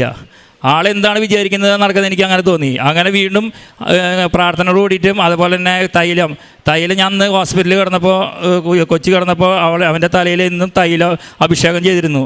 എനിക്ക് കയറാൻ പറ്റില്ല, എൻ്റെ ഭാര്യയ്ക്കാണ് അതിന് നിന്നിരുന്നത്. അവളതിൽ തൈലം കൊടുത്തേക്കും. അപ്പോൾ കുഞ്ഞിൻ്റെ മേലത്ത് തൈലം കുഞ്ഞിൻ്റെ തലയിൽ അഭിഷേകം ചെയ്യും. അതുപോലെ തന്നെ ഞങ്ങൾ കാലത്ത് എനിക്കുമ്പോൾ ഈ തൈലവും ഉപ്പും ചെയ്തിട്ടാണ് ഞങ്ങൾ ഇറങ്ങുന്നത്. അതിൻ്റെ ബലമായി തോന്നുന്നു. എനിക്കൊരു വലിയൊരു വാഹന അപകടം ഉണ്ടായി. കാരണം വെച്ച് കഴിഞ്ഞാൽ ഞാൻ വരുമ്പോൾ ഞാൻ നല്ല രീതിയിൽ പെട്ടെന്ന് വലിയൊരു വാഹനം റോഡിനെ ക്രോസ് ചെയ്ത് കിടക്കുകയാണ്. ഞാൻ കണ്ണ് ഇടിച്ചു, പക്ഷേ എനിക്ക് ഒന്നും പറ്റിയില്ല. അത് കണ്ടിട്ട് എനിക്ക് തന്നെ തോന്നി, കാരണം എന്നെ കൊണ്ട് പുറത്തേക്ക് എടുത്ത് വെച്ച പോലെ തോന്നി. എനിക്ക് എന്നെ അങ്ങനെ കൈ പൊഞ്ഞ് പോലെ എടുത്ത് പുറത്തേക്ക് വെച്ച പോലെ എനിക്ക് തോന്നിയത്. അപ്പോൾ എനിക്ക് തോന്നി ലോക്കറ്റിൻ്റെ ആ ബലം അങ്ങനെ അതുണ്ടായി. അതുപോലെ തന്നെ ലോണുകളും കടങ്ങളൊക്കെ കൂടുതലുണ്ട് എനിക്ക്. അതൊക്കെ ഇങ്ങനെ മാതാവ് എൻ്റെ കടയിലൂടെ പുരോഗതി തന്ന് അതൊക്കെ കുറേയൊക്കെ വീട്ടുവാനും അതൊക്കെ അടഞ്ഞ് തീർക്കുവാനും സഹായിക്കുന്നുണ്ട് മാതാവ്. അതുപോലെ തന്നെ കാര്യപ്രവൃത്തി എന്ന് പറഞ്ഞു കഴിഞ്ഞാൽ ഞങ്ങളുടെ തൊട്ടപ്പുറത്ത് ഒരു ഓൾഡ് ഏജ് ഹോമുണ്ട്.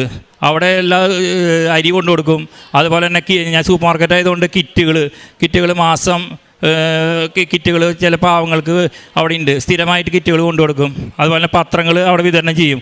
അതുപോലെ തന്നെ കടയിൽ വരുന്ന ആളുകളോട് ഞാൻ എൻ്റെ അനുഭവ സാക്ഷ്യത്തെ പറ്റി പറഞ്ഞു കൊടുക്കും. അപ്പോൾ തന്നെ അവർ അങ്ങനെ 2-3 പേര് എൻ്റെ മുന്നിൽ വെച്ച് തന്നെ അവർ എങ്ങനെ ഇങ്ങോട്ട് വരാം റൂട്ടും കാര്യങ്ങളൊക്കെ ചോദിച്ച് അവർ ഇങ്ങോട്ട് പോന്നിട്ടുണ്ട്. അവർക്ക് സാക്ഷ്യം കിട്ടിയിട്ടുണ്ട്. അവർ ചില ഫ്രണ്ട്സിനൊക്കെ അവരിവിടെ വന്നിട്ട് അവർക്ക് ജോലിയും കാര്യങ്ങളൊക്കെ കിട്ടിയിട്ടുണ്ട്. അങ്ങനെ പലതും കാര്യങ്ങൾ എനിക്ക് അവിടെ നിന്ന് അനുഭവ സാക്ഷ്യം കിട്ടിയിട്ടുണ്ട്. അങ്ങനെ ഇനിയും എനിക്ക് കുറച്ച് കാര്യങ്ങൾ കൂടി ഉണ്ട്, നിയോഗങ്ങളും കൂടി ഉണ്ട്. അത് സാക്ഷി തരുവാൻ മാതാവ് എന്നെ ഇവിടെ വീണ്ടും കൊണ്ട് നിർത്തുമെന്ന പ്രതീക്ഷയോടെ മാതാവിനും തിരുക്കുമാരനോടും ഒരുപാട് നന്ദി പറഞ്ഞുകൊണ്ട് ഈ രൂപതയിലെ കരിമ്പൻ സെൻറ്റ് മേരീസ് ചർച്ച് ഇടവകയിൽ നിന്നും വരുന്നു. 2023 മെയ് 31 തീയതിയാണ് ഞാനിവിടെ ആദ്യമായി ഉടമ്പടി എടുത്തത്.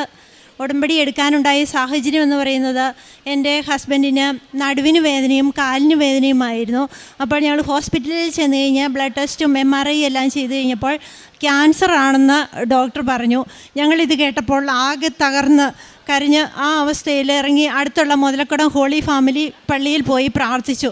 പ്രാർത്ഥിച്ചിട്ട് ഇറങ്ങിയപ്പോൾ എന്നെ ചേച്ചി എന്ന് വിളിക്കുന്ന സൗണ്ട് ഞാൻ കേട്ടു. പക്ഷേ ഞാൻ തിരിഞ്ഞു നോക്കിയില്ല. ആ സമയത്ത് എനിക്കതിനുള്ള മാനസികാവസ്ഥയൊന്നും ആയിരുന്നില്ല. കരഞ്ഞുകൊണ്ട് ഞാനിങ്ങനെ പോയപ്പോൾ വീണ്ടും ഞാൻ 3ാമത് കേൾക്കുവാണ് എൻ്റെ പേര് വിളിച്ച് മഞ്ജു ചേച്ചി എന്ന് തന്നെ ഞാൻ കേട്ടു.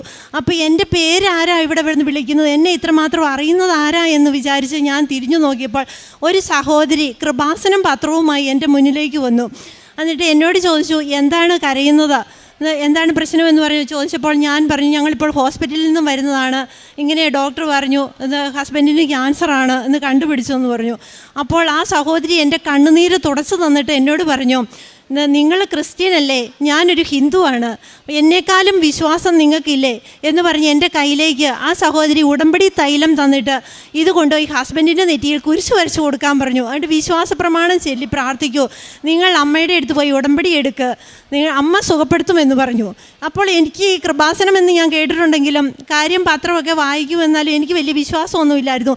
മാതാവെല്ലാം ഒന്നാണ് എന്ന് പറഞ്ഞ് നടന്നൊരു വ്യക്തിയാണ് ഞാൻ. അപ്പോൾ ഞാൻ ഓർത്തു, കൃപാസനം മാതാവിൻ്റെ ശക്തമായ ഇടപെടൽ എൻ്റെ ജീവിതത്തിലുണ്ടല്ലോ, അല്ലെങ്കിൽ ഞാൻ എൻ്റെ പേര് വിളിക്കുന്നത് കേൾക്കില്ലല്ലോ എന്നോർത്ത് ഞാൻ ഇവിടെ വന്നു. ഞാനും ഹസ്ബൻഡ്, എൻ്റെ 2 കുട്ടികളുണ്ട്, ഞങ്ങൾ കുട്ടികളും എൻ്റെ പപ്പയും മമ്മിയായിട്ട് ഞങ്ങൾ കുടുംബത്തോടെ ഇവിടെ വന്നു ഉടമ്പടി എടുത്തു. ഉടമ്പടി എടുത്തിട്ട് അച്ഛനെ കണ്ട് പ്രാർത്ഥിക്കണമെന്നുണ്ടായിരുന്നു. പക്ഷേ എനിക്ക് ടോക്കൺ എടുക്കണമെന്ന് അറിയില്ലായിരുന്നതുകൊണ്ട് അന്ന് അച്ഛനെ കാണാൻ പറ്റിയില്ല. അതുകൊണ്ട് ഇവിടുന്ന് ബ്രദറിനെ കണ്ടപ്പോൾ ബ്രദർ പറഞ്ഞു, ഇനി ഒരു ദിവസം വന്നാൽ മതി, അച്ഛനെ കാണിച്ച് പ്രാർത്ഥിപ്പിക്കാമെന്ന് പറഞ്ഞു. ഞങ്ങൾ അതിനുശേഷം RCCയിൽ ട്രീറ്റ്മെൻറ്റിനായി പോയി. അവിടുന്ന് കീമോ സ്റ്റാർട്ട് ചെയ്തു. ഞങ്ങൾക്ക് കീമോ സ്റ്റാർട്ട് ചെയ്തതിൻ്റെ ബ്ലഡ് ടെസ്റ്റ് ഉണ്ടായിരുന്നു. അപ്പോൾ ആ ടെസ്റ്റിൻ്റെ റിസൾട്ട് വരാൻ താമസം ഉണ്ടായിരുന്നുകൊണ്ട് ഞങ്ങൾ വീണ്ടും ഇവിടെ വന്ന് ഉടമ്പടി അച്ഛനെ കണ്ട് അച്ഛൻ ഞങ്ങളെ കൈവയ്പ്പ് വഴി തലയിൽ പിടിച്ച് പ്രാർത്ഥിക്കുകയും ഞങ്ങളുടെ ഡോക്യുമെൻ്റ് മാതാവിൻ്റെയും ഈശോയുടെയും രൂപത്തിൽ തൊട്ട് പ്രാർത്ഥിക്കുകയും ഞങ്ങളുടെ തലയിൽ സൈത്ത് പൂശി പ്രാർത്ഥിക്കുകയൊക്കെ ചെയ്തു. അങ്ങനെ അന്ന് ഞാൻ ഇവിടെ മുട്ടിൽ നിന്ന് മാതാവിൻ്റെ മുമ്പിൽ ഒരുപാട് കരഞ്ഞു. കാരണം എനിക്കതുവരെ എൻ്റെ വിഷമം എന്ന് പറയുന്നത് എങ്ങനെ ജീവിക്കുമെന്നാണ്. അത് കഴിഞ്ഞിട്ട് ഞാനിവിടെ പ്രാർത്ഥിച്ചിട്ട് ഇവിടുന്ന് തിരികെ പോകുമ്പോൾ എൻ്റെ മനസ്സിന് ഭയങ്കര ധൈര്യം വന്നു. എനിക്കൊരു സങ്കടവും ഇല്ലായിരുന്നു. മാതാവ് സുഖപ്പെടുത്തുമെന്നുള്ള പ്രതീക്ഷയോടുകൂടി തന്നെ ഞങ്ങളുടെ ട്രീറ്റ്മെൻറ്റ് ആരംഭിച്ചു. അത്ഭുതമെന്ന് പറയട്ടെ, ഒറ്റ കോഴ്സ് മരുന്നുകൊണ്ട് തന്നെ 6 മാസം കൊണ്ട് വീണ്ടും ടെസ്റ്റ് ചെയ്തപ്പോൾ ക്യാൻസർ പൂർണ്ണമായും സുഖപ്പെട്ടിരുന്നു. അത് കഴിഞ്ഞ് ഞങ്ങൾ ട്രാൻസ്പ്ലാന്റ് വേണമായിരുന്നു, ബോൺമാരോ ട്രാൻസ്പ്ലാന്റ്. മജ്ജയിലായിരുന്നു ക്യാൻസർ. അന്ന് ഞങ്ങൾ അഡ്മിറ്റ് ആയപ്പോൾ അവിടെ ട്രാൻസ്പ്ലാന്റിന് വേണ്ടിയിട്ട് അപേക്ഷിച്ചിരുന്നു. പക്ഷേ 3 വർഷം കഴിഞ്ഞ് ഞങ്ങൾക്ക് അതിൻ്റെ ഡേറ്റ് കിട്ടുകയുള്ളായിരുന്നു. ഞങ്ങൾ വെയിറ്റിംഗ് ലിസ്റ്റിലായിരുന്നു. പക്ഷേ ഈ അസുഖം മാറിക്കഴിഞ്ഞാൽ എത്രയും പെട്ടെന്ന് ട്രാൻസ്പ്ലാന്റ് നടത്തിയില്ലെങ്കിൽ ഇത് വീണ്ടും തിരിച്ചു വരാനുള്ള സാധ്യതയുണ്ട്. അപ്പോൾ ഞാനിവിടെ വീണ്ടും വന്ന് എൻ്റെ ഉടമ്പടി പുതുക്കിയപ്പോൾ ഞാൻ നിയോഗം വെച്ച് പ്രാർത്ഥിച്ചു, ഞങ്ങൾക്ക് എത്രയും പെട്ടെന്ന് അവിടെ ഡേറ്റ് കിട്ടണേ എന്ന് പ്രാർത്ഥിച്ചു. അതിൻ്റെ ഫലമായിട്ട് 1 മാസത്തിനുള്ളിൽ തന്നെ അവിടെ നിന്ന് എന്നെ വിളിച്ചു. ഒരു സ്ലോട്ട് ഇപ്പോൾ ഫ്രീ ആയിട്ട് കാലിയായി കിടപ്പുണ്ട്, എത്രയും പെട്ടെന്ന് ഇവിടെ വന്ന് അഡ്മിറ്റ് ആകാമോ എന്ന് ചോദിച്ചാൽ ഞങ്ങൾ പെട്ടെന്ന് തന്നെ പോയി. പക്ഷേ ആ സമയത്ത് 1 മാസത്തേക്കാണ് അവിടെ അഡ്മിറ്റ് ആകേണ്ടത്. ആ സമയത്ത് അതിനകത്തേക്ക് കയറി കഴിഞ്ഞാൽ പുറത്തുള്ള ആളുകളുമായിട്ട് ഒരു സമ്പർക്കവും ഇല്ല, പുറത്തേക്ക് ഇറങ്ങാൻ പറ്റില്ല. എൻ്റെ ആരോഗ്യസ്ഥിതി ആണെങ്കിൽ വളരെ മോശം. ബൈസ്റ്റാൻഡറായിട്ടാണ് ഞാനാണ് കൂടെ പോകേണ്ടത്. എനിക്ക് ആ സമയത്ത് ചുമയും ഭയങ്കര അസ്വസ്ഥതയായിരുന്നു. ഞാനിവിടുന്ന് കപ്സിറപ്പം കുടിച്ചിട്ടാണ് പോകുന്നത്. അപ്പം ഞാൻ മാതാവിനോട് പ്രാർത്ഥിച്ചു, എൻ്റെ മാതാവേ, എനിക്ക് മുമ്പേ അവിടെ പോയി എനിക്കുള്ള എല്ലാം ഞങ്ങളുടെ കാര്യങ്ങളെല്ലാം ഭംഗിയായി നടത്തി തരണേ. എനിക്ക് അവിടെ നിന്നും ഇതെല്ലാം ട്രീറ്റ്മെൻറ്റ് കഴിഞ്ഞതിന് ശേഷമേ ഞങ്ങൾക്ക് അവിടുന്ന് പുറത്തിറങ്ങാൻ വരാൻ പറ്റുള്ളൂ എന്നൊക്കെ. അപ്പോൾ ഞാൻ പ്രാർത്ഥിച്ചതിൻ്റെ ഫലമായിട്ട് എനിക്ക് അതിൻ്റെ അകത്തേക്ക് കയറി എഴുപ്പാം ഒരു അസ്വസ്ഥതകളും ഇല്ലായിരുന്നു. എല്ലാം ഞങ്ങളുടെ കാര്യങ്ങൾ ഭംഗിയായിട്ട് തന്നെ അവിടെ നടത്തി തന്നു മാതാവ്. അങ്ങനെ ഞാൻ പക്ഷേ പ്രാർത്ഥനയെല്ലാം കൃത്യമായിട്ട് തന്നെ ഉടമ്പടി പ്രത്യക്ഷീകരണ പ്രാർത്ഥന, ഉടമ്പടി പ്രാർത്ഥനയെല്ലാം കൃത്യമായിട്ട് നടന്നു. യാത്ര പോകുകയാണെങ്കിൽ ഞങ്ങൾ വാഹനം നിർത്തി തിരി കത്തിച്ച് പ്രാർത്ഥിക്കുമായിരുന്നു.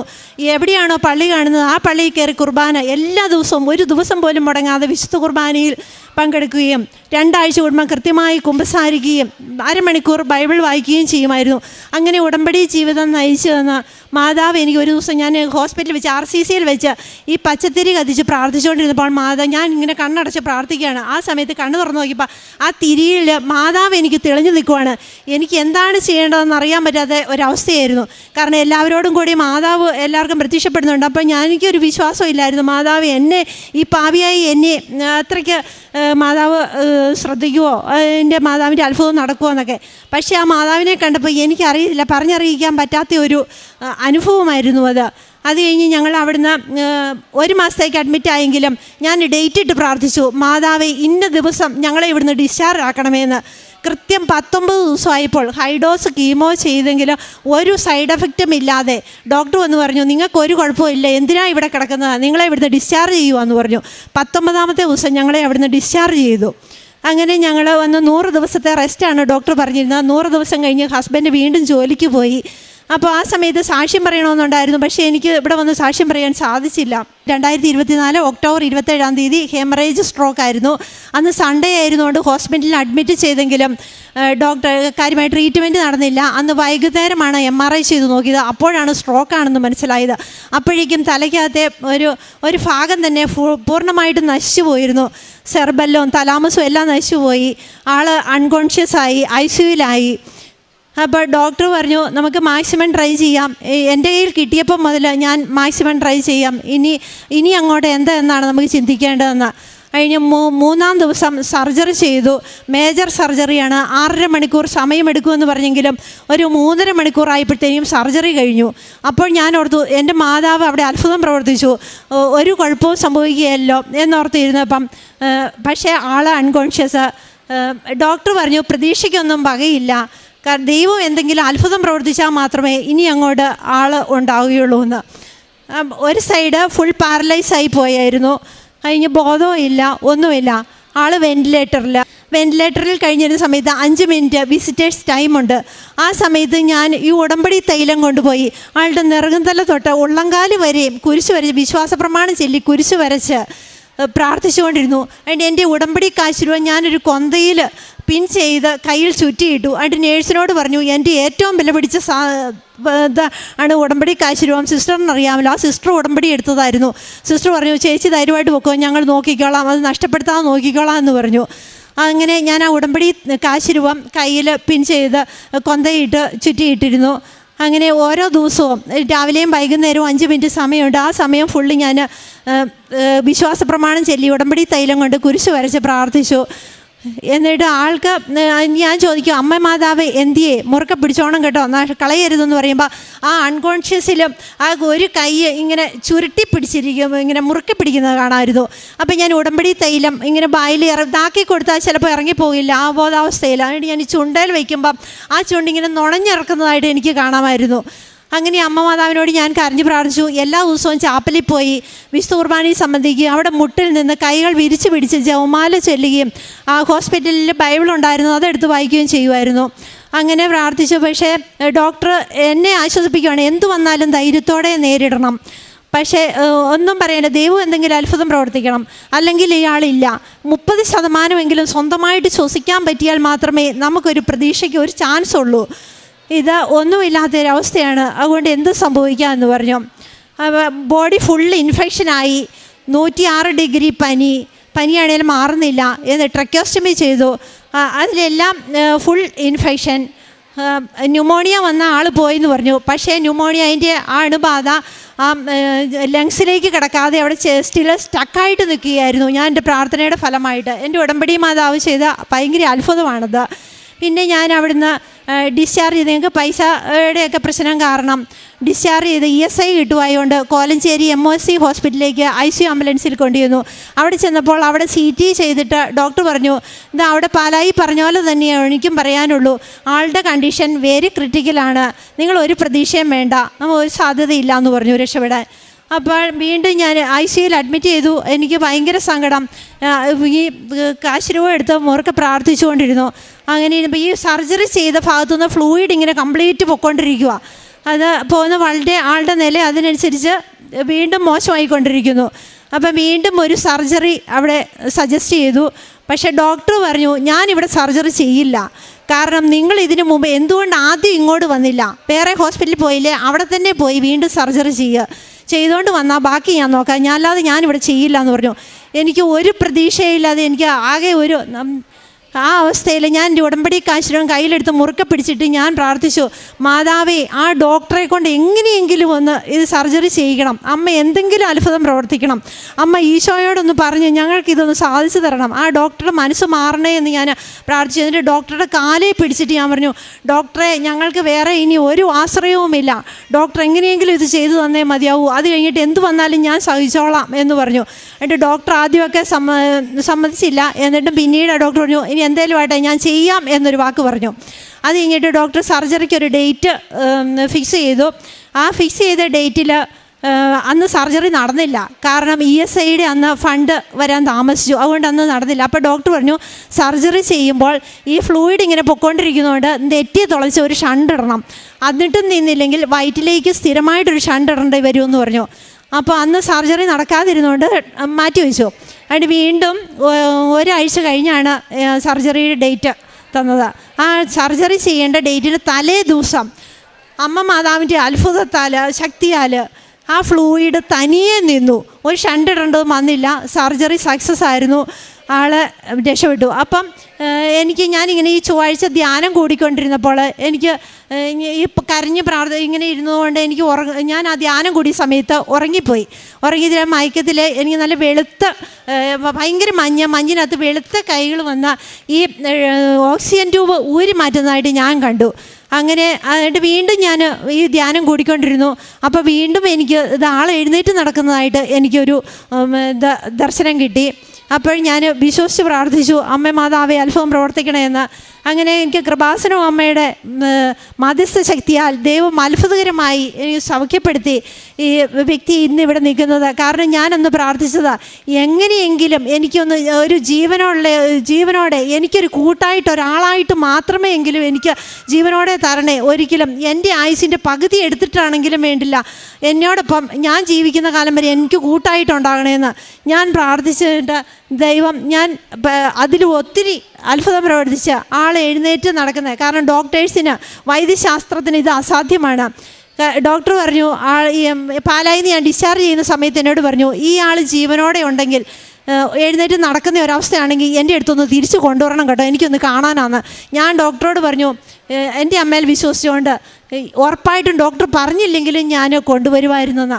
എന്നിട്ട് ഞാൻ 65 ദിവസം ഹോസ്പിറ്റലിൽ കിടന്നു. ഹോസ്പിറ്റലിൽ നിന്ന് ഡിസ്ചാർജായി വീട്ടിൽ പോയിട്ട് ഡോക്ടറെ കാണിച്ചു. അപ്പോൾ ഈ ഡോക്ടർ ഓരോ റിവ്യൂവിന് ചെയ്യുമ്പോഴും പറയും, ഡോക്ടർ ഇത് വളരെ അസാധ്യമാണ്, കാരണം നിങ്ങൾ മരിച്ചു പോയിട്ട് തിരിച്ചു വന്ന വ്യക്തിയാണ്, വളരെ ഫൈറ്റ് ചെയ്ത് ജീവിച്ച ഒരു വ്യക്തിയാണ്.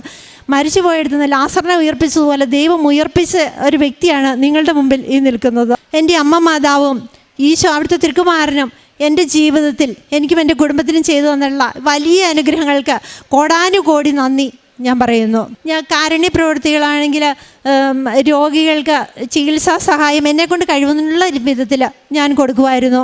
പിന്നെ വിശക്കുന്നവർക്ക് ഭക്ഷണം കൊടുക്കുമായിരുന്നു. അങ്ങനെ മറ്റുള്ളവർക്ക് ഉപകാരങ്ങൾ എന്തെങ്കിലും ചെയ്യാൻ എന്നെക്കൊണ്ട് പറ്റുന്ന രീതിയിലൊക്കെ ഉപകാരം ചെയ്യുമായിരുന്നു.